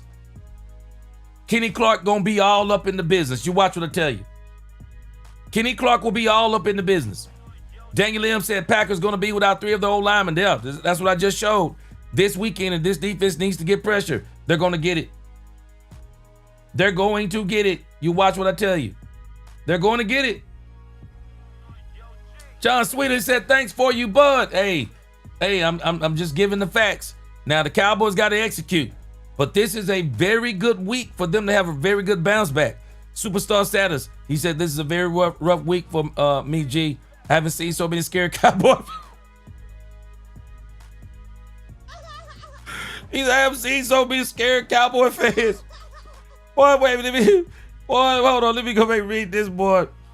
Boy, let me read. Let's see. Wait. Superstar status. Hold on. Let me go back for a second. Man, I feel you, bro. I feel all this stuff with these Cowboy fans. I feel you, boy. He said, Cowboy fans panicking and throwing in the towel before even in my life, shaking my head. Hey, man, this is a great week for the Cowboys to bounce back. It is. Yeah, Robert Dudley, Kraft is a monster, bro. Kraft is a boy, I see what you did there. Kraft is a monster. No doubt about it. Newhouse fam said, if Love exit the game.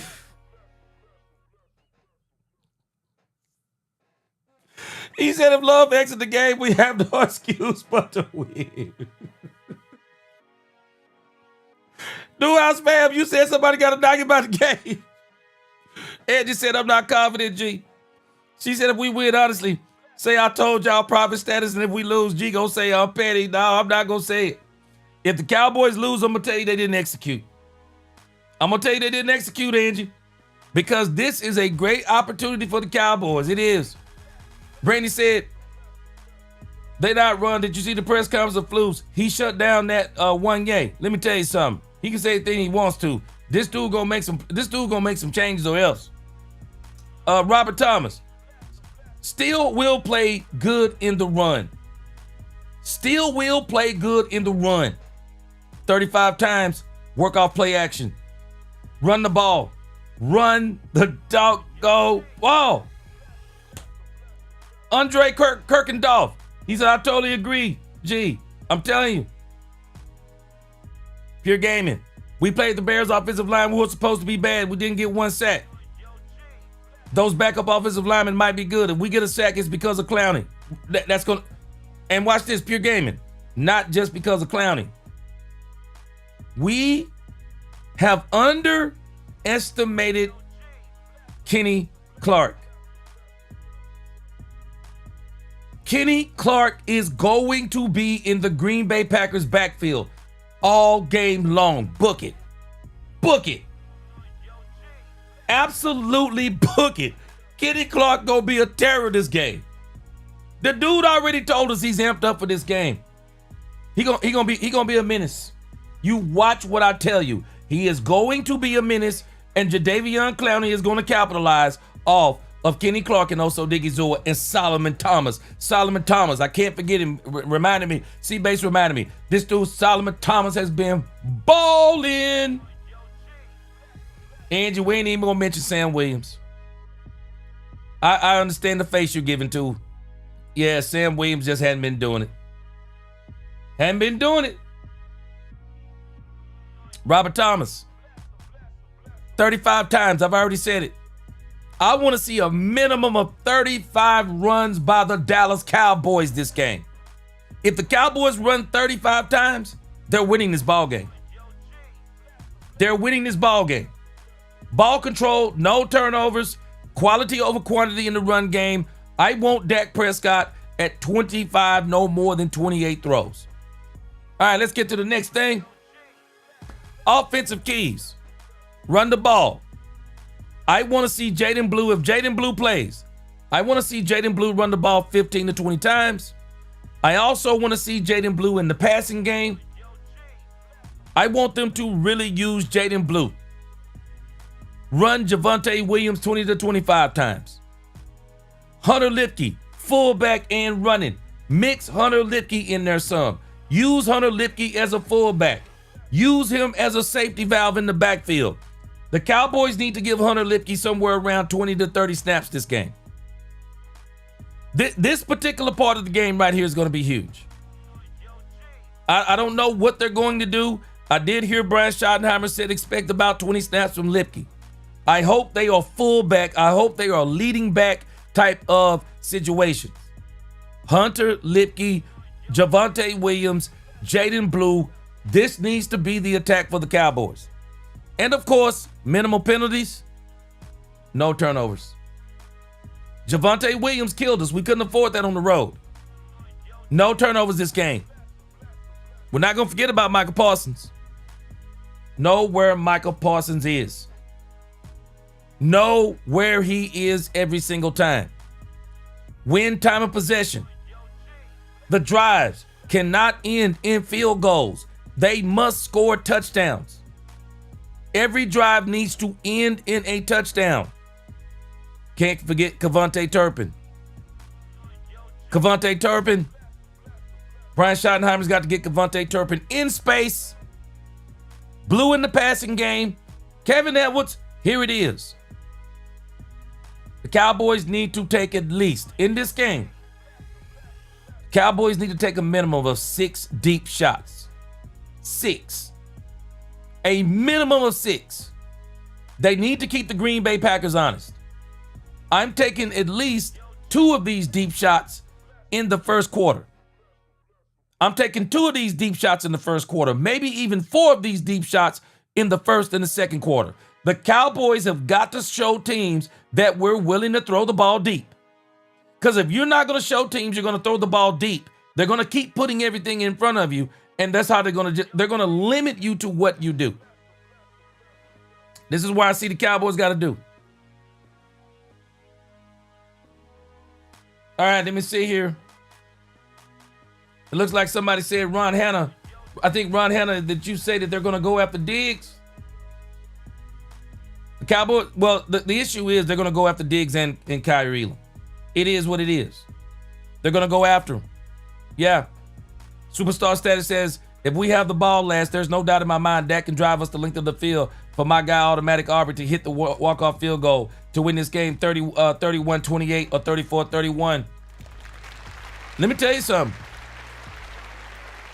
I don't think they get 31. I don't think they're going to score the way people think. Y'all do realize they do not have their top wide receiver. I don't think they're going to score the way people think. I don't. I don't think it's going to be like that. I think the Cowboys are going to shock people. I don't think this is going to be one of those games. I believe they win this game convincingly. If they do what I'm saying on these keys to the of offense, and then we're going to get to the defense. If the Cowboys make these moves, now this is going to be a convincing win. It's not going to be no last minute win. It is going to be convincing. Angie, Flus is clearly not seeing the whole field correctly. Angie, Flus ain't looking at the field. Flus is looking at his rush 4 drop 7. That's all he looking at. Man, Flus can't be looking at the field talking about Donovan Wilson can play cover 2 single high and anything else. Stop it. Newhouse fam, tell you this. Flus better get this one. Flus better get this one. The basement boys. Ryan Flournoy gonna I think he'll eat too. Yeah, I think Flo is playing. For sure. Flo is playing. Probably won't see Trayshawn Holden yet, but I do believe Flournoy is playing. Terry Tatum, Dante Fowler, boy, let me tell you, you not only had high hopes, he's the reason why this thing is going off the rails. They thought this dude between him and doggone Sam Williams. Shoot, both of them been disappointments. My man D Block 88. What up, D Block? Where you at on this game, D Block? Tell it like it is. Dak watched the film, so I know he's seen Flournoy running wide open a few times. He'll be looking for him. Yeah, man, Dak might be about to make this dude's career. Dang Lim said, Jim, sorry I'm late, bro. Been dealing with a lot. My mother just got her neck surgery, but she recovering mode, though. God came through. Amen, Walls. Prayers up, Daniel Lim. Amen. Prayers for your mother, my brother. Appreciate you. Yeah, Brandy, no turnovers. None at all. Robert Thomas, yeah, I think Flournoy is going to do his thing. Uncle Charles up in this thing. What's going on, Uncle Charles? All right, let's get to the next part of this. The defensive keys. 3 and outs. Matt Eberflus has got to get us some 3 and outs. 3 and outs. That's how we win the time of possession. 3 and outs. Newhouse fam, we on the same page. Spot Jordan Love. Maurice Leofow. We're going to talk about this in a moment with personnel. Maurice Leofow. Get some turnovers. Number 4, increase the blitzing. Increase the blitzing on this team. Number 5, make personnel changes. If the Cowboys want to win this game, they have got to make these personnel changes. If they don't, it's not going to matter. It's not going to matter. We're going to be right back in a shootout. They have got to make these personnel changes. If they don't make these personnel changes, it's no good. It's no good. Matt Eberflus has to adjust early. Let's look at these moves they need to make. Sam Williams needs to give way to Jadeveon Clowney. Kyrie Elam needs to give way to Deron Bland, and that is happening. Both of these are happening. These two, we know they are happening, have happened. Clowney, Deron Bland. This is very simple. Deron Bland will play outside. Stuart Reddy will stay at the nickel. Kyrie Elam and Trayvon Diggs, I believe, will split snaps on whatever side they play. If I'm the Cowboys, I'm also going to make another move. I am going to allow Deron Bland, that whoever the Green Bay Packers' best receiver is, Deron Bland on him. Trayvon Diggs, Kyrie Elam, they play the second best wide receiver. Cowboys also, the Cowboys may need to look at running some cover one. Bringing in Wanye Thomas to hold that doggone tight end Kraft.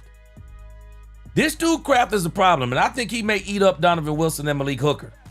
They need to bring in Wanye Thomas or either Marquise Bell and let them run some cover one and let them hold down that doggone tight end Kraft. This dude is a monster of a tight end. Donovan Wilson, Marquise Bell. Malik Hooker, Wanye Thomas. They need to do these. Oh, Damone Clark, Maurice Leofau. Maurice Leofau. And if the Cowboys run cover one, Maurice Leofau needs to come in for Jack Sanborn. Let it be Murray and Sanborn. That's what they need to do. Play more cover one and man. Cowboys need to take some chances. They're already getting blown off. They need to take some chances. Again, and I'm sorry, I got this on here. We're not going to have watching Micah Parsons again. Hold on. My bad. Ignore the Micah Parsons. Now, let's look at the Cowboys' blitz rate for the season. The Cowboys' blitz rate for the season so far has been 18.6%. This is one of the lowest in the league. The Cowboys need to bump their blitz percentage up in this game to around 30 to 35%. 30 to 35% of the time, they need to be blitzing. I say the Cowboys need to be blitzing somewhere around five times per quarter. If the Green Bay Packers get around 60 plays, I want to see the Cowboys with about 25 blitzes. They need to blitz in this game about 30 to 35% of the time. Even if Jadeveon Clowney is eating. If he's eating, let's make it even worse for him. And the final two. I put these on here because of Angie the Rebel Chicks. Cowboys need to play physical. They need to play absolutely physical. They need to be getting to the ball. They have got to be bringing the heat. They need to be cracking helmets out there. And if Jordan Love has the audacity, the unmitigated gall to put his shoulder down like he did against the doggone Washington Commanders, I'm sorry, I come from an era, if a quarterback ran, the coach instructed you better not get up off that field. He can be ready for the next game, but he better be out on that game. If that joker puts his shoulder down on another Dallas, if he puts it down on the Dallas Cowboy, they better knock him into the next game. The Cowboys have got to play physical. They have got to play physical. They'll be playing physical in the run game. I'm not worried about that. They got to play physical defensively all the way around. More press coverage. Getting your hands on the receivers. Every little thing they do, they got to get their hands on somebody, get a bump on somebody, get a jam on somebody. They have got to play physical. They got to start taking it to the doggone offense and stop letting the offense take it to them. Play physical, play aggressive. I don't want to hear nothing from Matt Eberflus about getting burned because you rushed 6 and left 5 on the back end. Great. Great. It's better than rushing 4 and getting your eyelashes burnt off and you got 7 back there. Nah, bro. Go for what you know. Be physical, play aggressive. That's where I am on the defensive keys. All right, let me see what y'all got.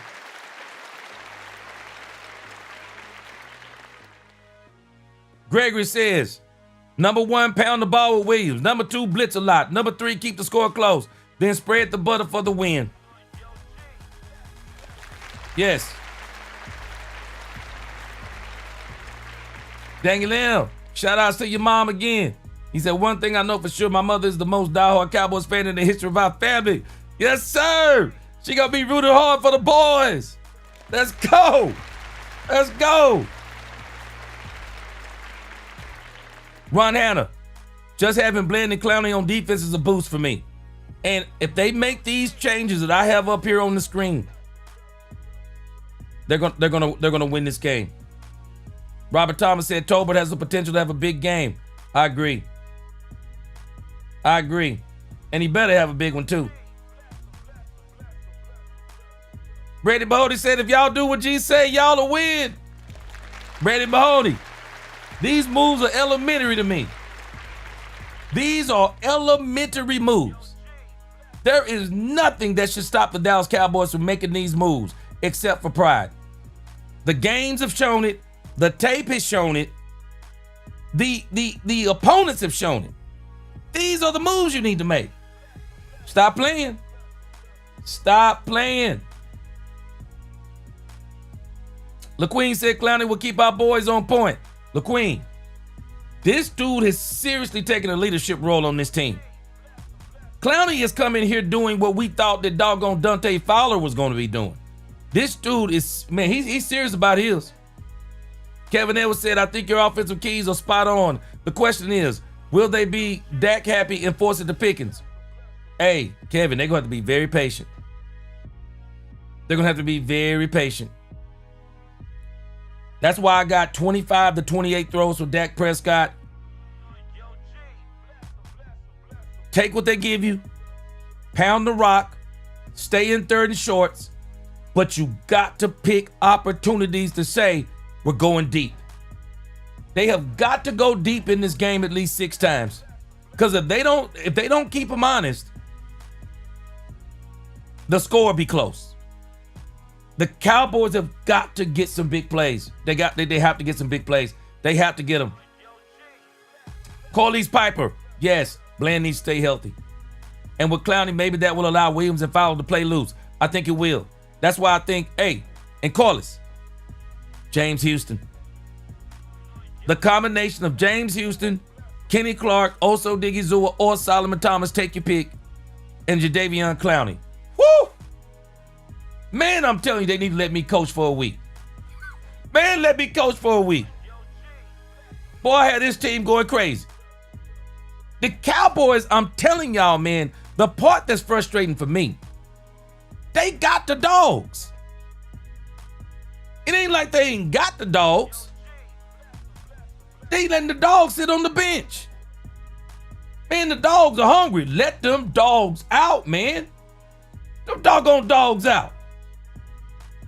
Curtis Tibble, he said we have to turn this game into a street fight in a phone booth. Yes, sir. Lonnie Cabal, let me tell you something. I don't want Aubrey to win the game. Cowboys got to stop winning games like that.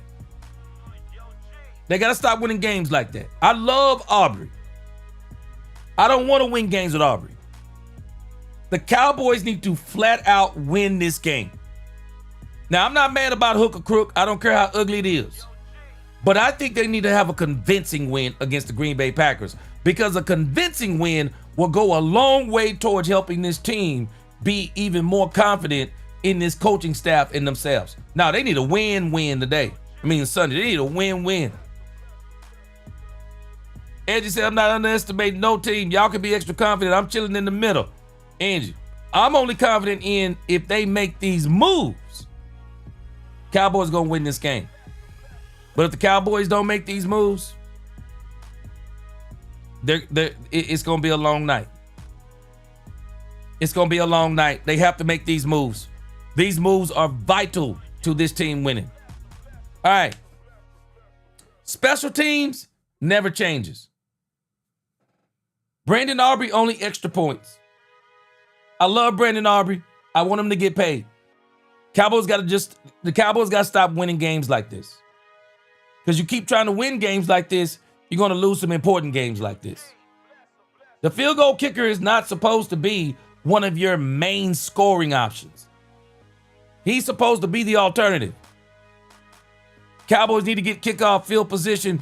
Turpin must return the ball out of the end zone because I'm telling you, they have done a very good job of nullifying the Cowboys' return game. And they're probably not even going to punt it to him. All right. So, let me give you my realistic thoughts. These are my thoughts. The Green Bay Packers are going to move Micah Parsons all around. They're going to move him all around. They might as well get ready. D-Rail Carter said, if I'm no OC, Michael will need new reels by the end of the game. Me too. Green Bay will move Micah Parsons around. It's a no-brainer. They've already been doing it. They're going to move him around. LaFleur will try and run the ball. LaFleur understands what this is. If the Cowboys make adjustments and LaFleur falls for the trap, it may be a big game for DaRon Bland. But I don't think LaFleur is going to do it. I think he's going to try to run the ball. I think LaFleur is going to try to establish the run and play off play action. This is why it is vital for Kenny Clark and also Diggy Zua to be in the Green Bay Packers backfield and not allow them to get the run game started. And I'll be honest with you, if I'm the Cowboys, if I'm going to get beat, I'm going to get beat with the passing game. I'm going to get beat with the passing game. I'm not going to, if there's one thing I'm not going to let Green Bay do, is do what they did in 2023. They're not going to beat me on the ground. I want them to drop back with that offensive line. I want them to drop back. I want Kenny Clark rushing up the middle. I want Jadeveon Clowney coming from the outside. I want it. Green Bay will use the tight ends extensively. I'm pretty sure I'm not telling anybody anything new who has seen these doggone Green Bay Packers tight ends. Man, this dude Kraft jumps off the TV. This dude jumps off the TV. He nice with it. Green Bay Packers are definitely going to use their tight ends extensively. My thoughts on the Cowboys. Cowboys are going to run for 150 to 200 yards. Book it. Book it. 150. I believe it'll be a minimum of 150 yards. I will not be surprised if it's 200 yards. With the way they've been holding Jaden Blue back. Man, I told you, I don't know if I told you the story. I told you, but let me tell you another part of it. My uncle used to raise dogs, fighting dogs, and one of the things he would do sometimes is he would kind of be light on the food. Boy, when he would finally let those dogs eat, they go crazy. Jaden Blue, this dude been aching to get on the field. I won't be surprised if Jaden Blue busts a long run on him. I will not be surprised if he bursts a long run on him. The Cowboys are going to run for 150 minimum. I'm not going to be shocked if it's 200 yards. They're going to pound the rock, y'all. Kenny Clark. Kenny Clark is going to be a monster. Kenny Clark's going to be a monster. Kenny Clark, I'm not going to be surprised. 5-6 tackles, 5 or 6 quarterback pressures, 2 sacks. Kenny Clark is the captain this week. Kenny Clark may very well be the MVP of the game. I think Kenny Clark gonna get busy. You watch what I think Kenny Clark gonna get busy, y'all. I think Kenny Clark gonna get busy. I do. Jadeveon Clowney will make it an immediate impact. I don't know if he's gonna get a sack, but he's gonna be running Jordan Love. He's gonna be chasing Jordan Love. Jadeveon Clowney is gonna be chasing Jordan Love. You watch what I tell you. And I do believe that Dak Prescott and George Pickens will connect. My man Derek Posey, he said they're going to tire Aubrey out. Yes, sir. I don't want Aubrey kicking 3 and 4 field goals. Cowboys need to be scoring doggone touchdowns.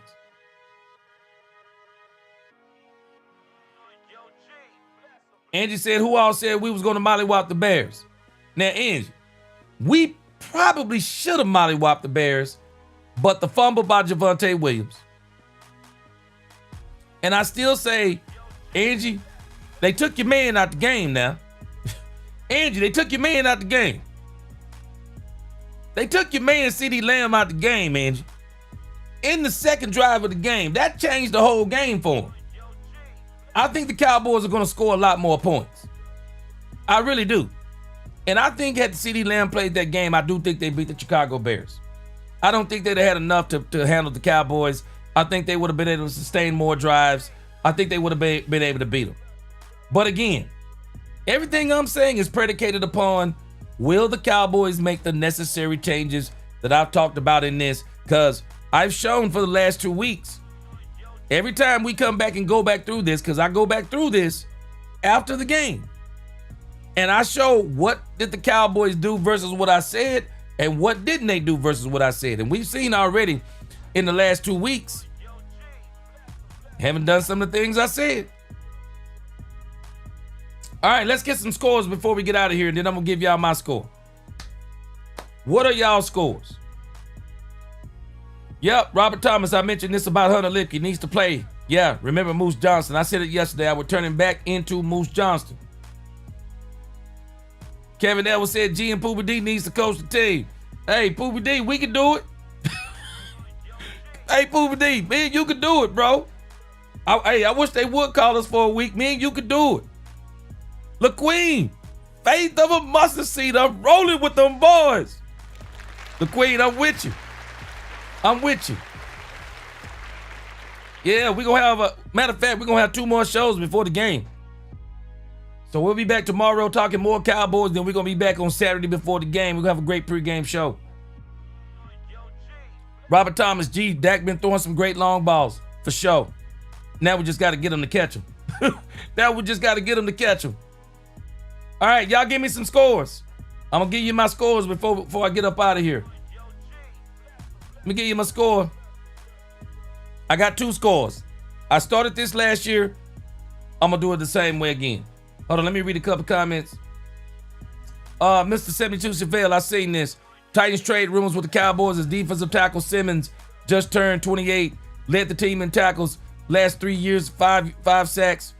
Not just for the year, but for the future. Yeah. But I'm going to tell you this, Mr. Chevelle. Carl, I want them to sign. I want the Cowboys to do 2 things. Well, 3 things.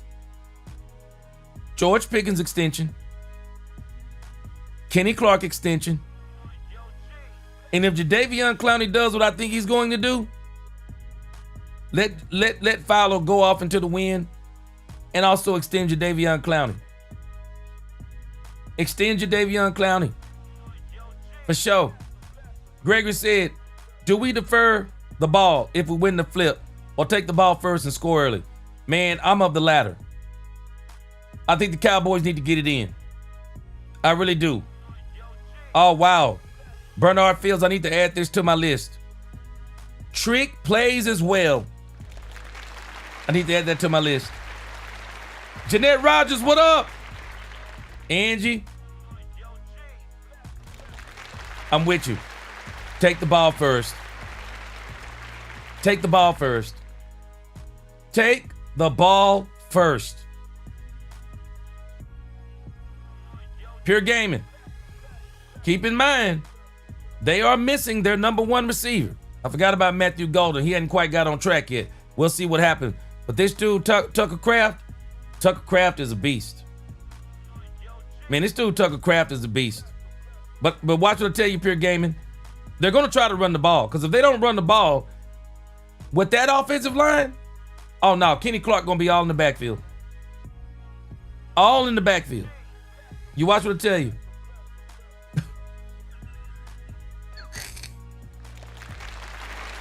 Angie said my uncle was Michael Vick. Girl, boy, you ain't, hey, let me tell you something, Angie. I wish he could play like Michael Vick, but as far as them dogs go, shoot, they'd have had him arrested too. If Michael Vick would have been in the same cell. Straight facts. All right, give me some scores.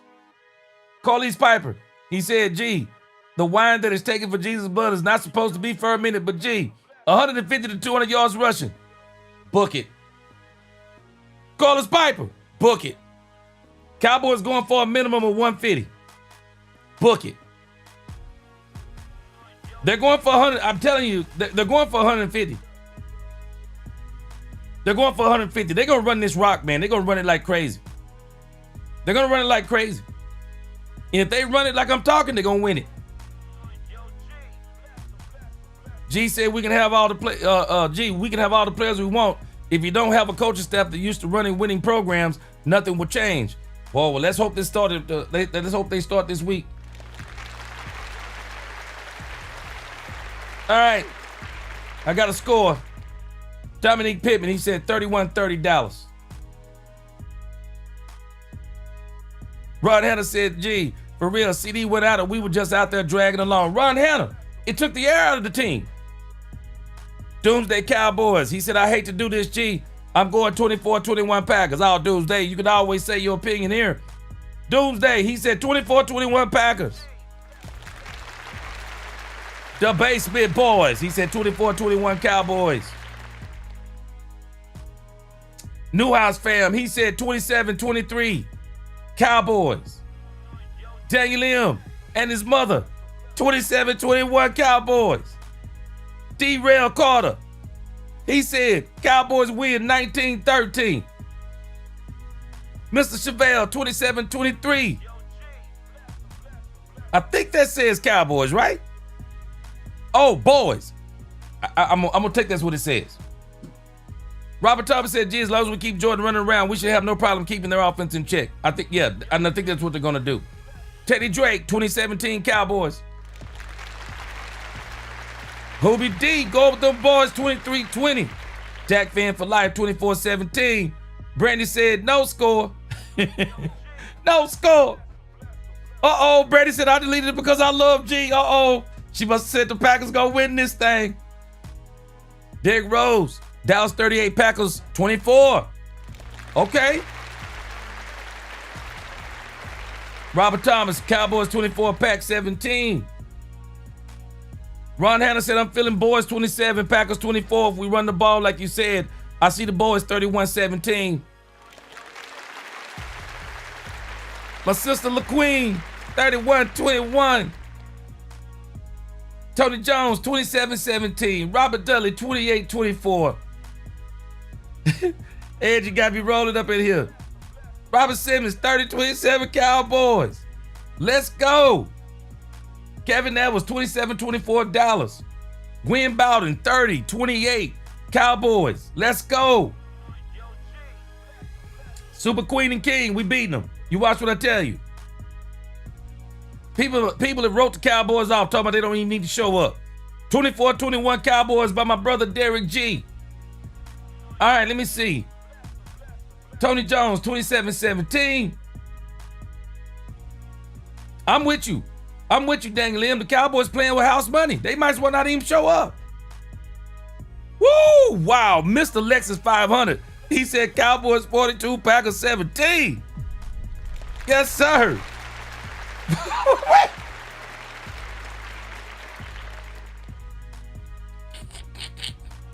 Wait a minute. Wait a minute. Nicholas Zuniga said it's gonna be 57-51. What? Whoa, that's gonna be a crazy game, boy. I'm here for it too. Freddie Morales said Dallas 27-24. Yes, sir. All right, let me tell you. Let me give you Darren Posey. You get the last one, and I'm gonna give you mine. Darren Posey, 28-14. Green Bay. Eberflus slid out the door, cleans out his office at the halftime. Boy, Derek Posey, boy, you killing me, boy. Jakira Gadsden, 27-6. All right, let me tell you where I am. If Matt Eberflus does everything he's supposed to do, the Cowboys bring up Jaden Blue. The Cowboys do, they do the blitzing, everything I mentioned. If they do what I mentioned, Cowboys 31-17. 31-17. Reading Zaguini, he said 30-17 to the Packers. Now let me go. Flip what you just, let me tell you what I'm saying based on what you said. If the Cowboys don't do what they're supposed to do, 24-13, Packers over the Cowboys. But I'm confident. It seems like they've been doing some serious soul searching, and I'm believing they're going to make these changes. Ron Hanna, me and you, we sticking with 31-17. Lisa Worley, you still on? Lisa Worley, if you still on, I need you to give me Jalen Tolbert's stats. Give me Jalen Tolbert's stats, Lisa Worley. You got a lot riding on this for me. If you in here, tell me what the stats are. If not, I'm gonna ask you tomorrow. I'd love to know what you think Jalen Tolbert's stats are. You may have a present coming. If you dead on with Jalen Tolbert's stats, you may get something in the mail. Pure Gamer said that defense can't hold nobody to 17 points. Let me tell you something. They better. They better. I'm telling you. All right, guys. Hold on a second. Ice Wall Cowboy, what up with you? He says, them boys 24, the Packers 14. Let's go. OS Tyler, tell you what we gonna do. Call in show tomorrow. What y'all think about that? We'll make Saturday a call-in show. Ryan R said 48-10, Dallas 40, burgers on the deck. Yes, sir. Ice Wall, he said Tolbert 4 catches, 60 yards. I'm gonna catch Lisa Worley on the next show. We'll catch her tomorrow, Ice Wall. I'm gonna hold Lisa Worley's foot to the fire. Angie, we gonna hold Lisa Worley's feet to the fire tomorrow, Angie. She gonna put up on Tolbert for us. Tell us what Tolbert gonna do, because he better have a doggone big game this game. Terry Tatum, 27-14 Packers, 24-14 Cowboys. Yeah. Brandy said we better win. And if the defense is bad, even Flus, I hope you have bad damage.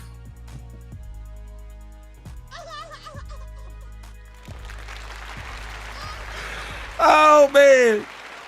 Oh, man. Yeah, hey, let me tell you something. Flus better make some changes.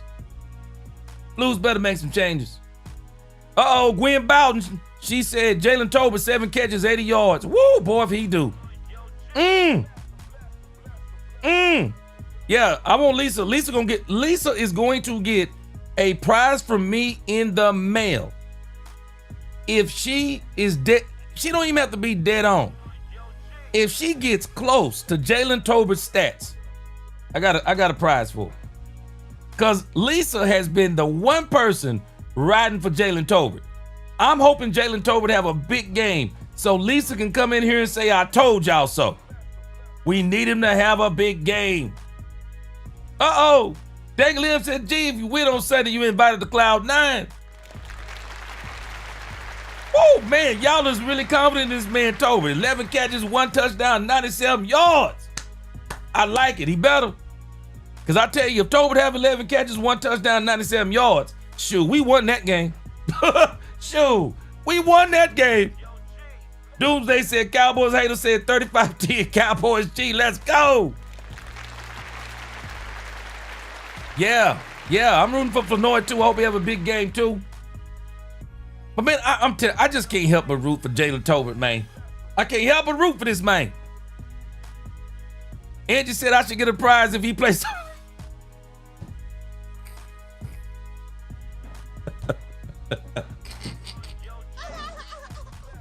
Okay, Okay, Angie, tell me what his stats gonna be. Tell me what your worst stats gonna be for Tobin, Angie. Tell me what they gonna be. Tobin, Booby D said Tobin 5 grabs, 74, 5 grabs, 74 yards and 1 touchdown. Yeah, boy, Angie got me rolling on that one, boy. Okay, Angie, tell me what he gonna do. Woo, man, Jakira. Kenny Clark, 6 sacks. Shoot, we winning this game. 6 sacks. Lost in translation. I'm telling you, Cowboys are $150 on the ground. Minimum.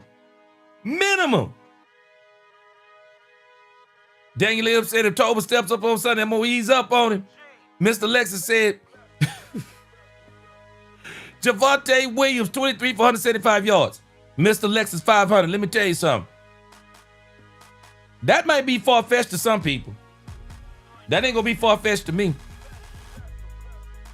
I wouldn't be surprised on Javonte Williams. I really wouldn't be surprised because this dude's been getting chunk yardage.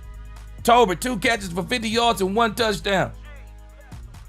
Darren Posey, 5 yards too.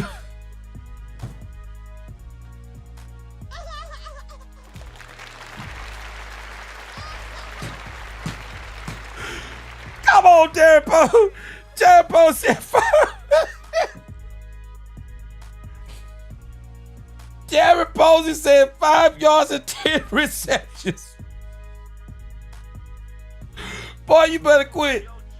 Lost in translation said 5 catches, 64 yards. Edgy said, gee, my stats is soft and inconsistent.